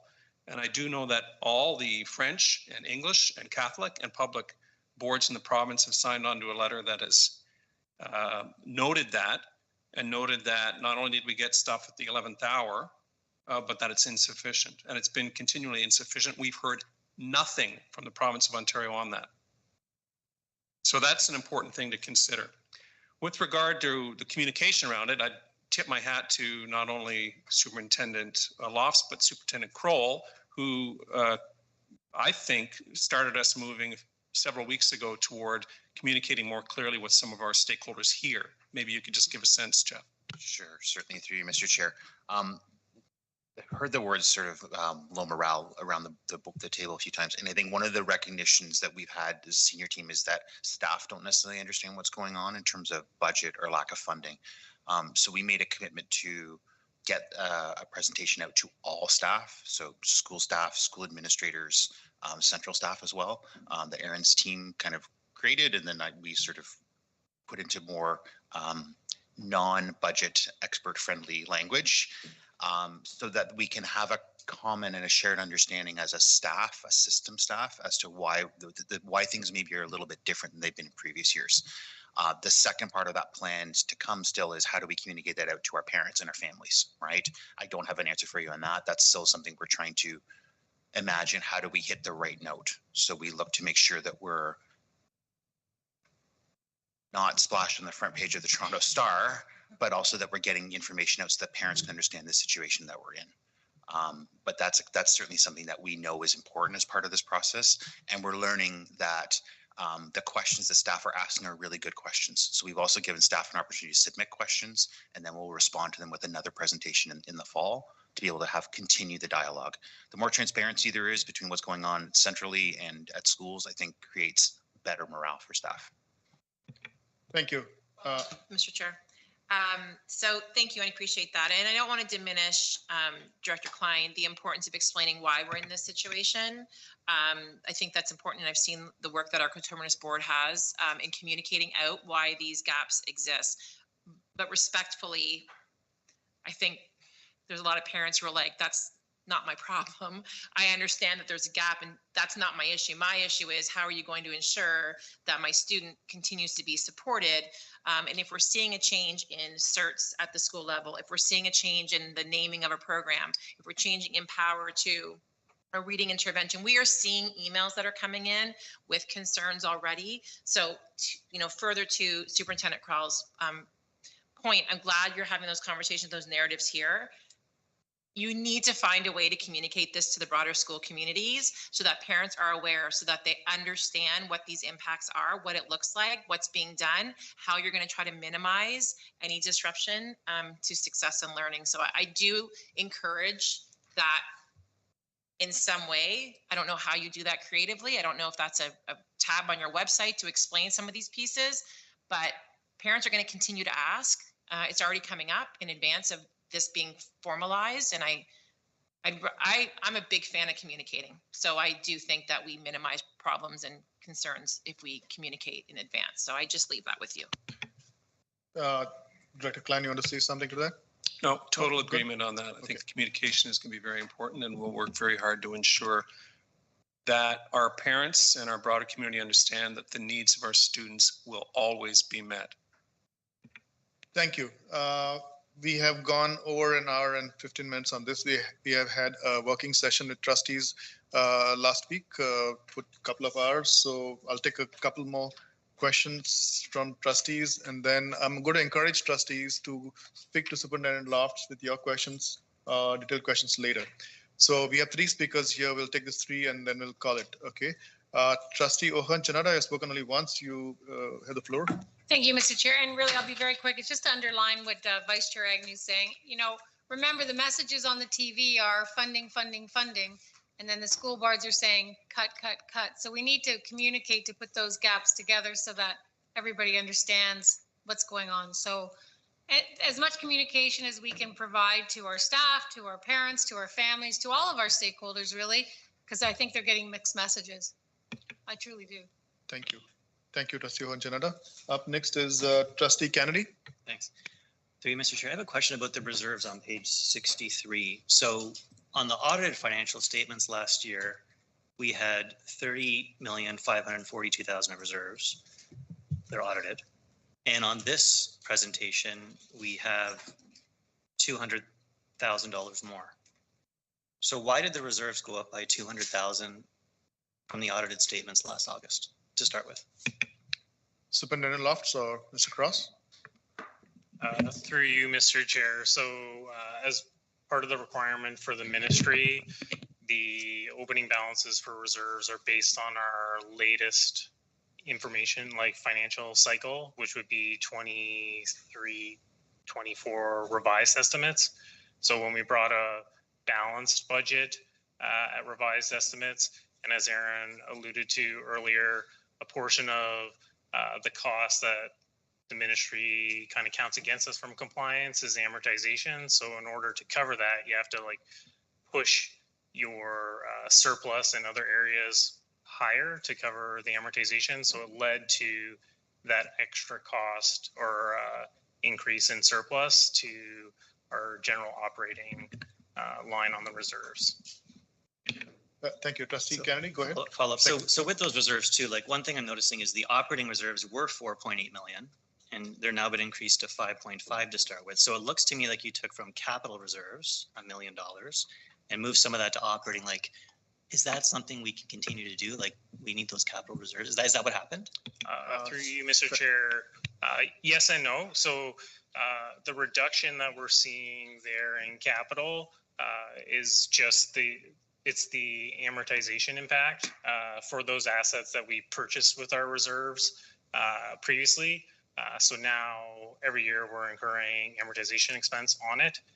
And then that amortization expense counts as a negative when it comes to our reserves, because they're essentially, the ministry's asking us to replenish that reserve that we spent those capital dollars on by putting the amortization back into the reserve. So you're seeing that negative impact because of the amortization usage. And then anytime we bring forward a capital project that is using reserves, so a good example is typically the turfs, where we charge fees and collect revenue to help offset the cost of those.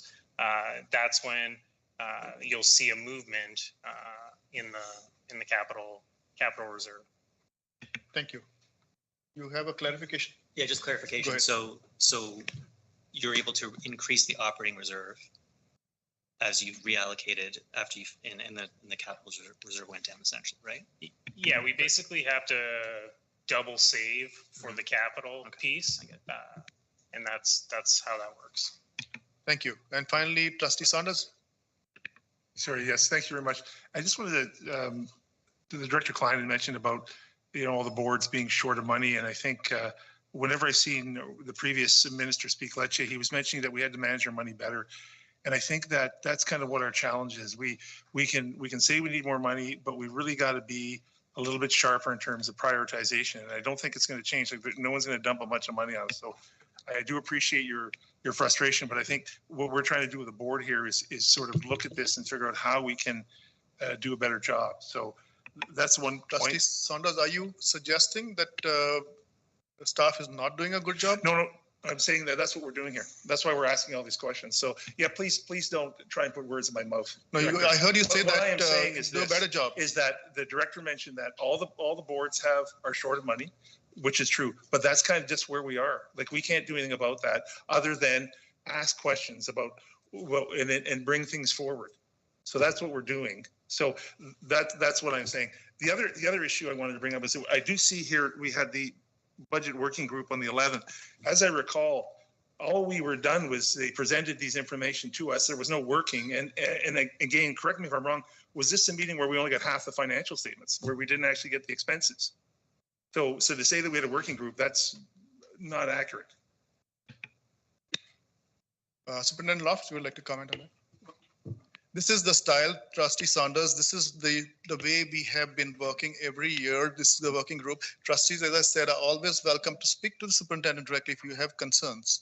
Our role as trustees is not to go and check every bill and invoice that comes into the company. We have a reliable staff employee here who has excellent staff with him, who is supposed to be getting this job done. We need to put our trust in our employee. I hope we all understand that very clearly. Well, and you seem to be saying that you seem to be saying, we've asked many questions over the last couple of years and been given no answers. So I don't think that's correct. I don't think that's correct. I can tell you it's correct. Trustee Saunders. Point of I take order. objection. Point of order, Mr. Chair. Yes, Trustee Honchanada.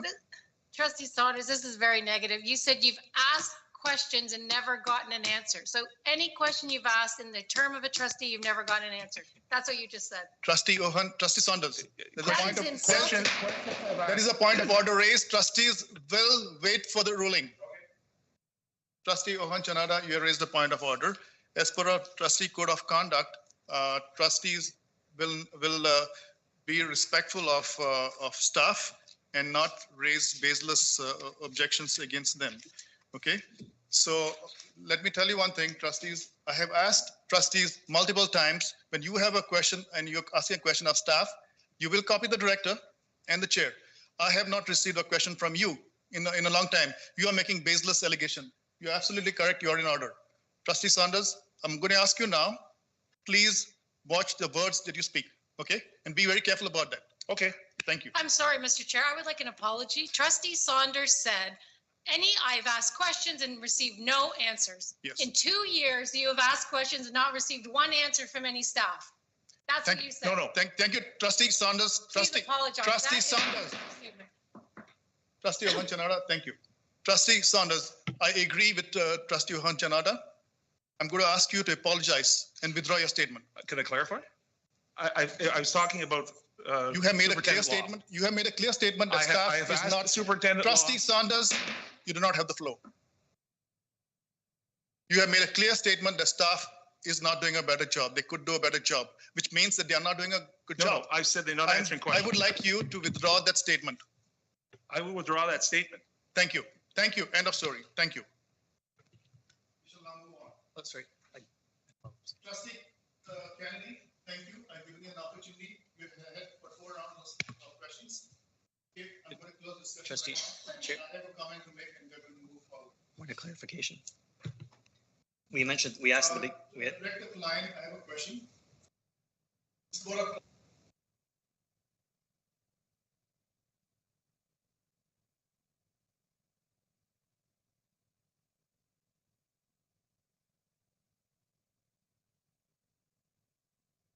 Sorry, I'll repeat the question again. My mic was off. This Board of Trustees have provided a multi-year strategic plan to you, Director Klein, to execute across the system. How confident are you that this estimated budget estimates meet the multi-year strategic plan and the directions given by the plan by this Board of Trustees to you? I'm glad you mentioned that and asked that. So in terms of the role of trustees, which I would hope would be also in advocating for the board, as other boards have done, in terms of financing and in terms of support from the ministry, the MYSP is clearly at the heart of it. And we worked from probably around a year ago this time, slugged all the way through into February. We surveyed from the north to the south and east to the west and everybody who lives within that realm of Halton Catholic. And we have a strong sense and a strong mandate of what our priorities are. We shifted them and evolved them so that they are something that reflects the values and the culture here in Halton with achieving, believing, belonging, and becoming. And then we began within that to have goals and objectives and indicators, notwithstanding the reduction. With what we have here proposed, I'm confident we can meet those. Thank you, Director Klein. With that, we shall move on to our next order of business. Trustee Kennedy, you have a question. I don't see your hand up. So I'm moving on to our next order of business. It was taken down. I didn't take it down. Okay. I gave everybody an opportunity. I took the last 3 questions which I said, and we are moving on. We are on this topic for over an hour and a half now. And so we shall move on. You're going to have another opportunity you're going to have lots of opportunity to speak to Superintendent Lofts. Okay, go and speak to Superintendent Lofts, go to Director Klein. I'd like to see your questions in writing so that I can follow up on your behalf if required. We are going to have the budget meeting next meeting, so that's going to be another opportunity for trustees. So with that, we are going to move on. We are going to move on to item number 11, 11.1, Director's Report. Director Klein, please present your report.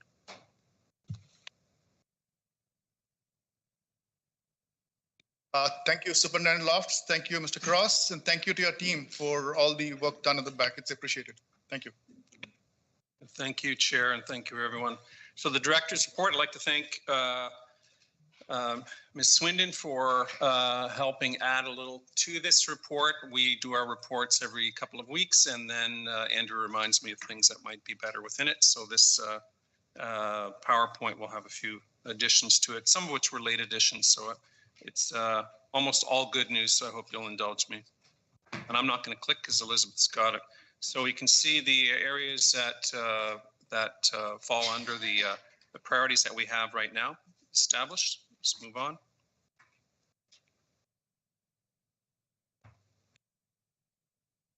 There were trustees at these events. and there were superintendents at these events and a ton of other staff. But I want to draw attention to the June 12th Halton Catholic Athletic Association event, which was the System Track and Field Championship Finals, where I do recall certainly spending a lot of time with Superintendent Jack Caldera.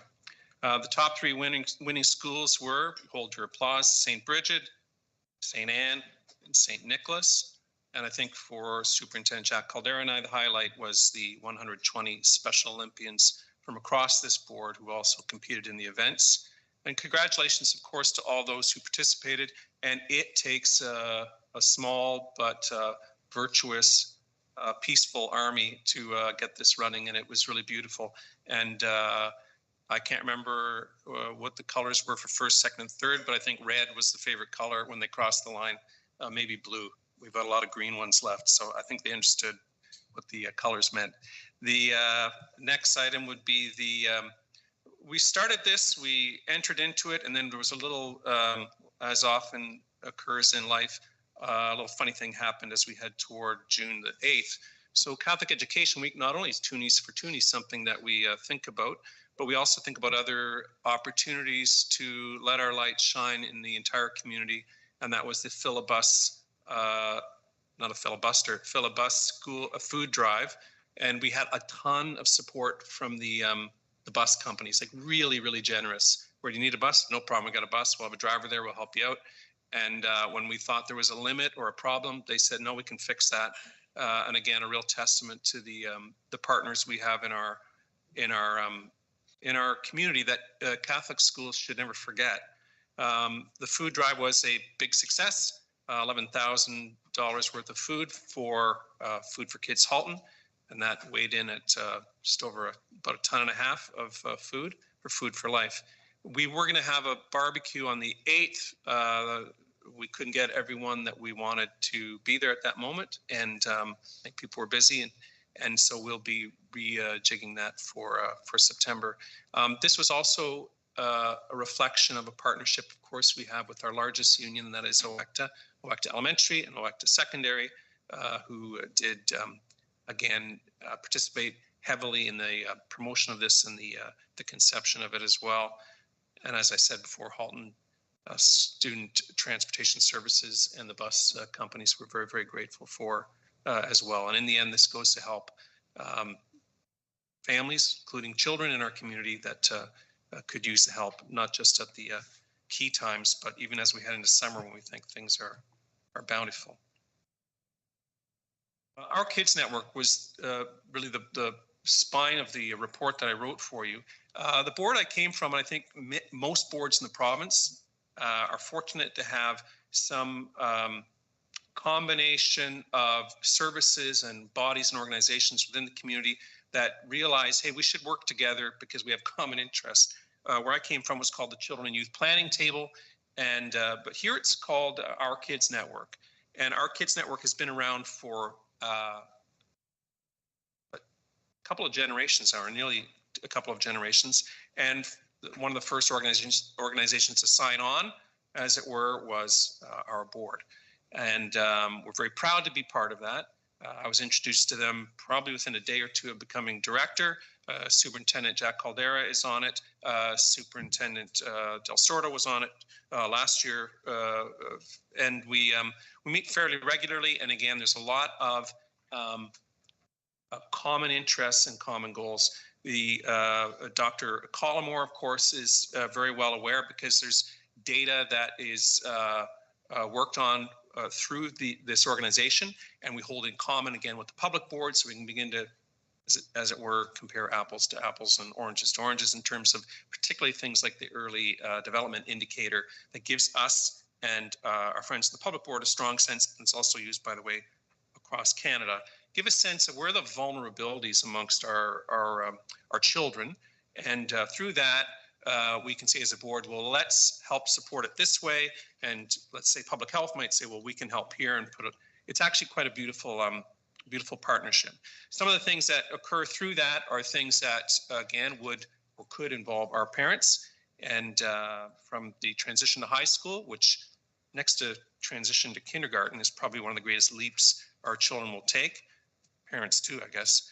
Parenting program and supports for parenting. We all know as parents that is not a job for the faint of heart, and so all the support we can get is well worth it. And we again partner with them. Early years childcare, healthy babies, and healthy children programming also is sponsored through them. Some of you and certainly some of our parents have taken advantage of that over the years.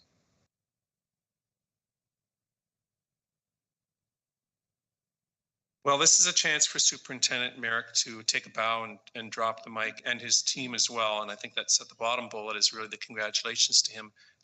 One of the things that I think we are aware of is that our board does, whatever you want to say, punch above its weight or shine considerably. The top, in 2024, the top energy performing school boards report, I'm sure you don't all read that at night, Sustainable Schools was released, and our board has been identified as the most energy efficient school board in all of Ontario. So that's pretty good.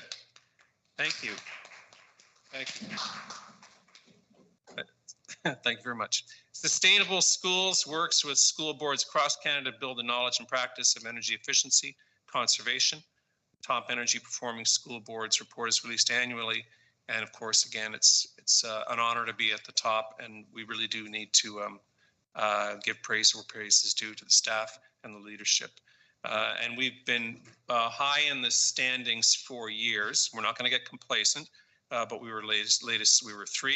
There was some northern board that was above us at that point, but we've outstripped them. Congratulations again to everybody for all the work on that. New Minister of Education. So it probably was, I won't say the worst kept secret, but I think people were rumbling, or there was rumbling about there might be a change. The former minister had been a minister for a long time, and probably would put him up there as some of the top 2 or 3 in my lifetime in terms of longevity. But the new minister is Todd Smith, comes from the Bay of Quinte. We've been hearing that his wife is an educator, and again, he's the new Minister of Education. The word is that he's reached out to some of the educational leadership in the province already, and that is, I'm a glass half full person too, and I think that looks good for us. And we wish him all the best, and we wish again that we'll have somebody there who will be responsive. No one is ever arguing that it's an easy job. It's a difficult job, but we wish him all the best, and we welcome him.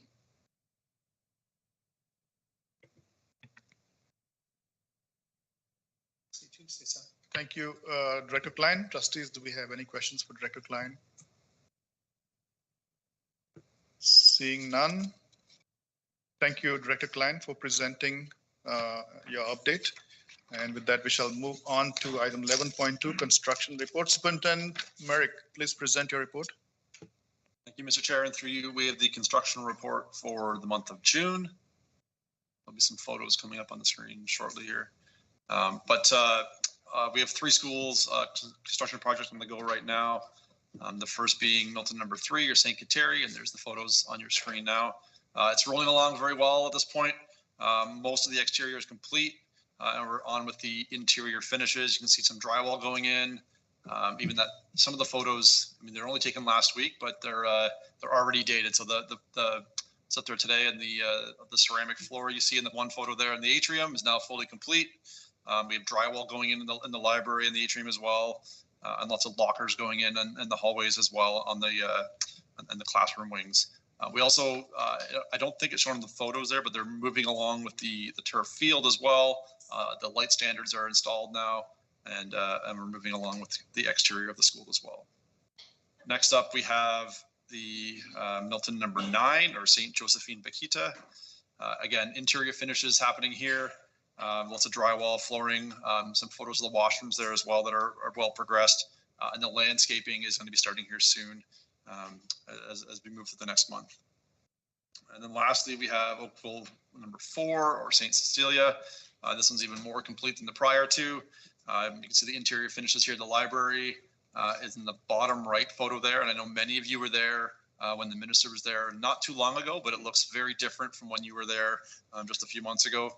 You can see some photos of the kinder play area, some plantings going in there as well.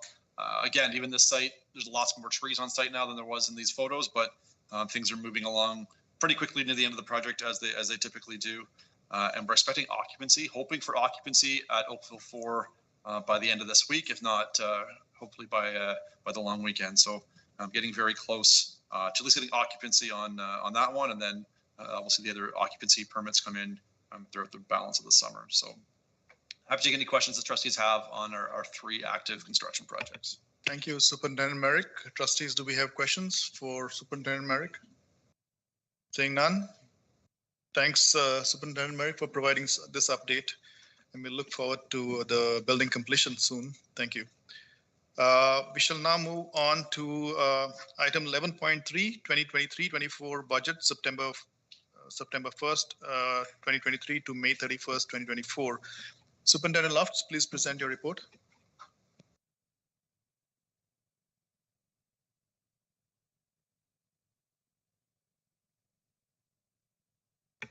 Thank you, Superintendent Lofts. Trustees, do we have questions for Superintendent Lofts on item 11.3? Thank you, Superintendent Lofts, for bringing this to the board once again. We now move on to 11.4, capital projects as of May 31st, 2024. Superintendent Lofts, please present your report. Thank you, Mr. Chair. Please find attached the information report updating HCDSB's major capital projects. You've visually seen some of them on the screen already. For this period is ending May 31st, 2024. Projects are tracking as anticipated. This report is submitted as information. Thank you, Superintendent Lofts. Trustees, do we have questions for Superintendent Lofts? Seeing none. Thank you, Superintendent Lofts, for presenting this report. We shall now move on to our next order of business, which is miscellaneous information. 12.1 student trustee update. Student trustees, who's presenting the report? Trustee Chua? Both of us. Trustee Deepu. Go ahead. Thank you so much, Go ahead. Mr. Chair. As this is me and okay, sorry. As this is me and Dia's last meeting, hopefully we can end this off with a bang for our final term, end of our term. But I'm just gonna hit it off with Trustee Deepu. Thank you, Trustee Chua. So for our final student trustee report of our term, and as well as for this year, I'll be taking over the achieving section.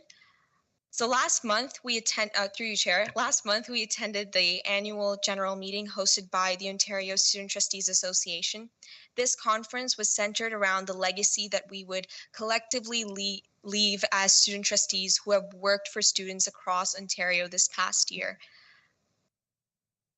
We participated in a variety of sessions that enabled us to connect with various partners, including the Ontario Catholic School Trustees Association and Development and Peace.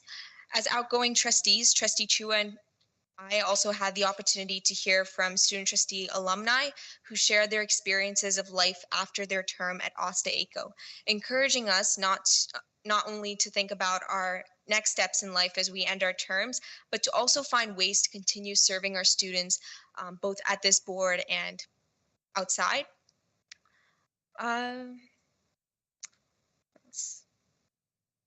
There were also a few sessions for our year-end reports from the advocacy interest groups that we were involved in, as well as the Catholic Education Interest Group.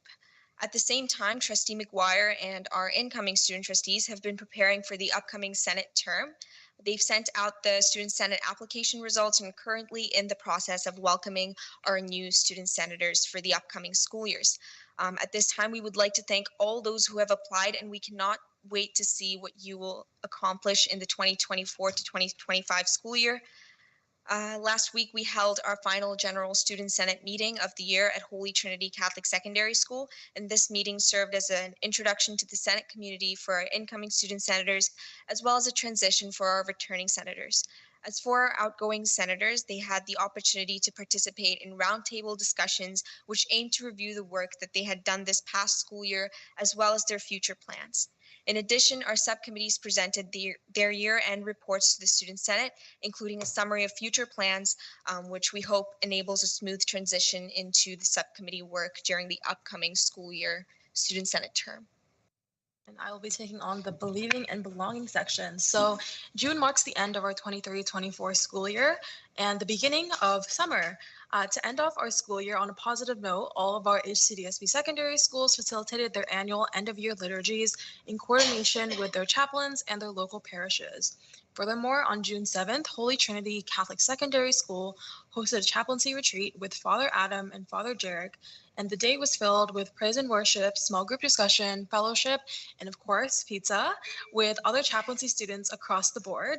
And finally, along with the end of the 23-24 school year, for all of our students, June also marks the end of an era for the beginning of new adventures for our graduating students in elementary school and our seniors in high school who are heading off to accomplish bigger and better things in post-secondary or in the workplace.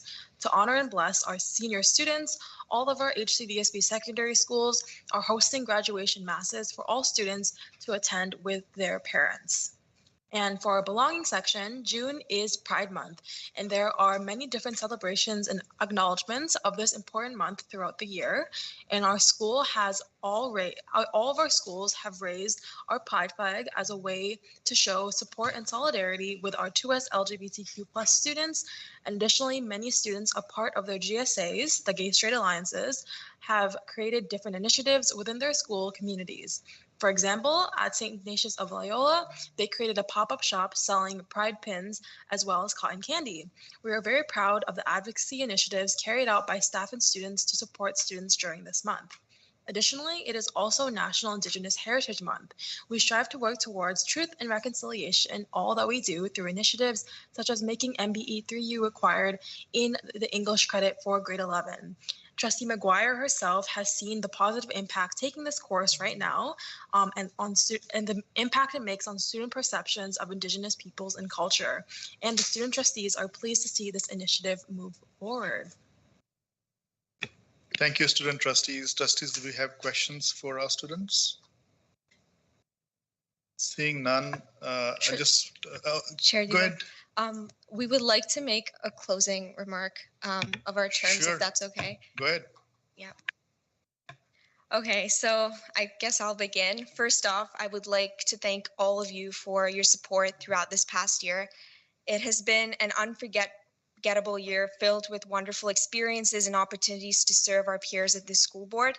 As a former immigrant myself from India and as a student who began learning at this board in grade 7, I would have never imagined having this opportunity to sit at the board table, to represent students as a part of this, to support student success at a grand scale. And that being said, one of my favorite parts of this job without second thought has been co-chairing our wonderful student senate. As a former student senator myself who has taken multiple roles within the community, to now leading it with my lovely colleagues this year, I have had the pleasure to see the growth of our Senate and the collective strength and impact that our students have brought to Catholic education, not only within the school board, but beyond. Thank you to our senators for all your efforts as an advisory committee that has helped us to provide the best representation of our students' needs. I would also like to thank the Ontario Student Trustees Association, who have played a major role in our work at the provincial level. Thank you for the opportunity to work with you all in the Catholic Education Interest Group, as well as the advocacy interest groups. I look forward to seeing all our work coming into fruition in the upcoming school years. And last but definitely not the least, thank you to all our students who have provided us with continuous feedback throughout this year. This has been our journey together as the student body, and I'm grateful to have that you have accepted me as a representative of your voice. This has been a fulfilling journey with my co-student trustees, superintendents, trustees, and all other staff, and I'm grateful for all the valuable connections that we've built together as a board. I thank God for all his blessings and continued guidance throughout my term, and I pray that he continues to bless the work at HCESB. Thank you. Thank you. Trustee Shua? So unlike Dia, I don't have anything as formal to say. I I think I should have went first because I don't know how I can follow that. But being in this table for 2 years, I think that I've gained the skills to just wing it. So that's what I'm going to do right now. Essentially, what this term has taught me so much. I've been in our school board ever since I was in junior kindergarten. So I've been here for a good like 14 years. I've never left. And I genuinely have grown from every single thing that I've learned within my schools, and especially what I've learned within, our board table here. The reason I'm going to Ottawa for, also surprise if you didn't know, I'm going to Ottawa for university. The reason I'm going to Ottawa is because of the influence of this board, and the reason why I love our political system so much is because of the work that we've done here and the work that I've been able to do with OCSTA, with OSTA, and those other organizations that this role has allowed me to. To any students who are watching or to any students who are thinking of applying to student trustee, my biggest advice is just to do it because genuinely it is a life-changing role.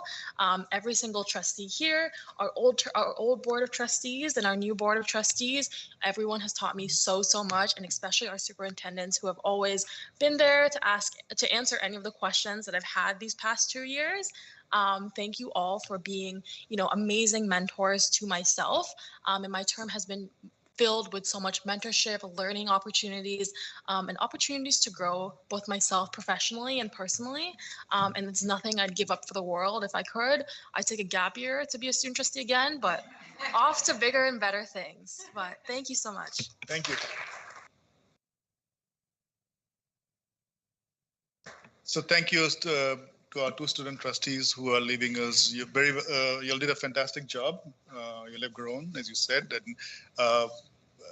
and I want to wish you nothing but the best in your career as you go forward. And feel free to come back and help our student community. And you have represented our student community very well.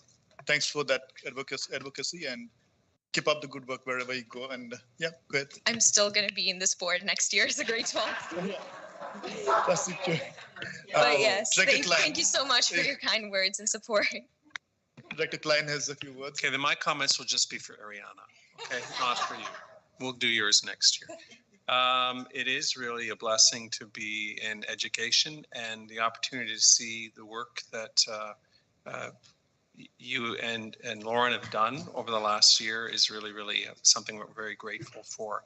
And what I've really enjoyed is the fact that you've been able to not only think of yourself in your static position now in grade 12 where you are, but you've been able to imagine what it was like to be back in kindergarten, imagine that role, put yourself in the shoes of new Canadians and others students that maybe don't have the blessings that you have and who are struggling in many ways, and others as well. And that takes a real imagination, a real commitment, and a real love for your fellow students. And that's something that wasn't unnoticed by us, and we're very grateful for it. So God bless you in your shift to Ottawa. I hope you told your parents, otherwise it's out right now. And Dia, we will see you, of course, next year, but we're very grateful. And I think Superintendent Del Sorda would like to say a few words as well. Thank you. And I'm going to be brief. Folks, this is an example when we talk about student voice and student leadership. It really is at the heart of what we do as educators, is to help students grow into themselves and hence our becoming, so that when they leave us, they take with them not only the experiences and the amazing teaching that's happened with them in their classrooms, but they're able to take with them this experience that you've also provided by having student voice at the table to help shape and guide the future for other Halton Catholic students. So it has been an honor to stand behind you and just cheer you on as a great cheerleader. I am so impressed, and I look forward to seeing the impact that you will have on the world. So congratulations, and thank you so much for all your work. Thank you once again, student trustees. And with that, we shall move on to item 12.2, OXTA update. Trustee Ohanchanada, do you have an update? I do, very quick. Thank you, through you, Mr. Chair. So I sent an email to fellow trustees. We do have a regional meeting coming up after the summer, September the 17th. It's a really good opportunity. It's a lot of information sharing from OXTA, and we get to gather with our larger boards, and we're actually going to Toronto Catholic School Board. in September. So if you can, please save the date and register. It's really, really beneficial. And we have some homework to provide at that meeting as well. So we'll have to work on that. Other than that, I wish you all a very safe and happy summer. For those of you who are working, still have a safe and happy summer. For those of you who don't get sunburned. And that's it. Thank you, Trustee Chanara. Thanks a lot. And with that, we shall move on to item number 13, correspondence. We have no correspondence today.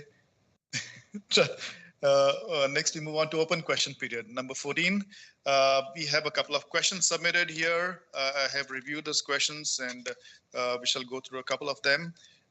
In no particular order, there is one item here from a parent which identifies particular schools.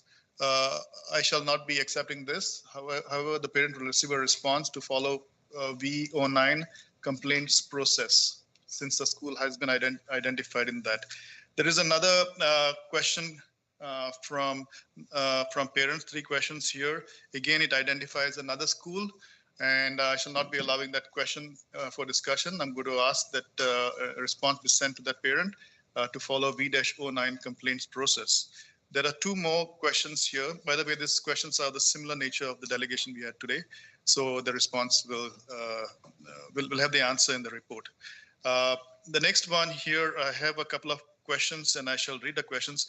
By the way, we are going to be following bylaw 13.4, 10 minutes for open question period and 2 minutes per questioner.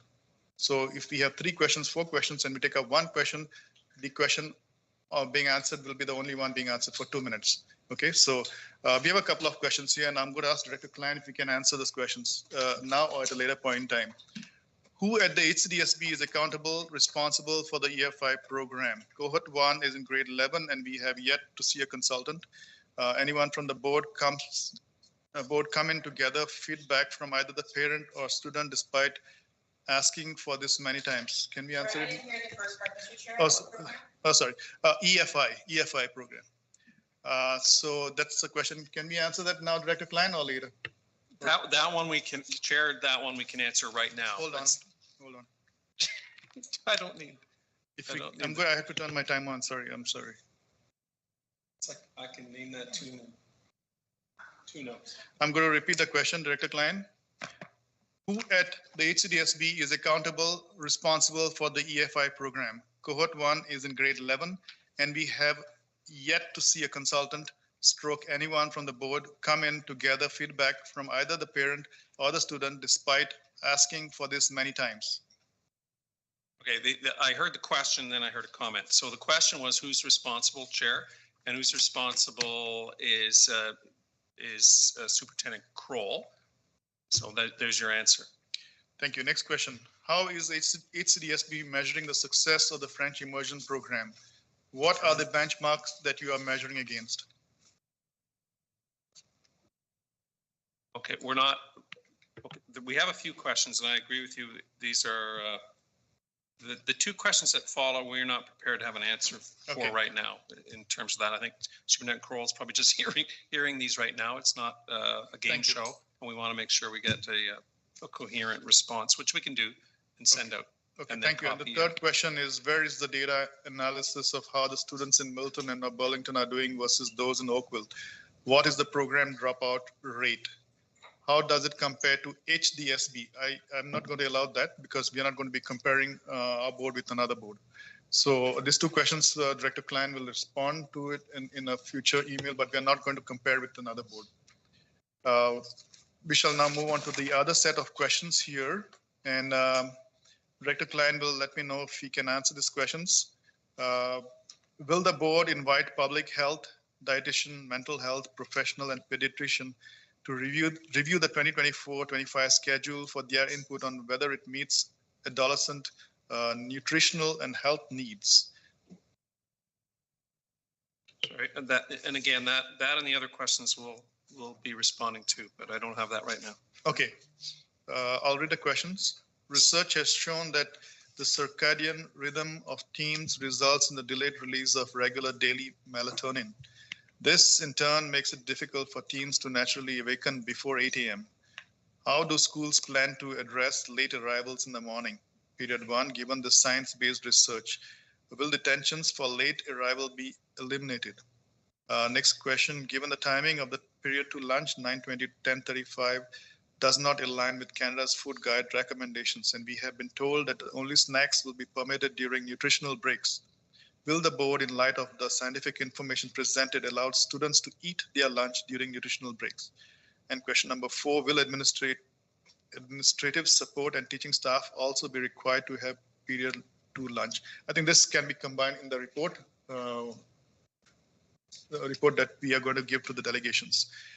So with that, we shall move on to in-camera item. I have a question. I just, can I have clarification on why, because the school was identified, we couldn't answer the question generally? Yes, yes, that's correct. The purpose of your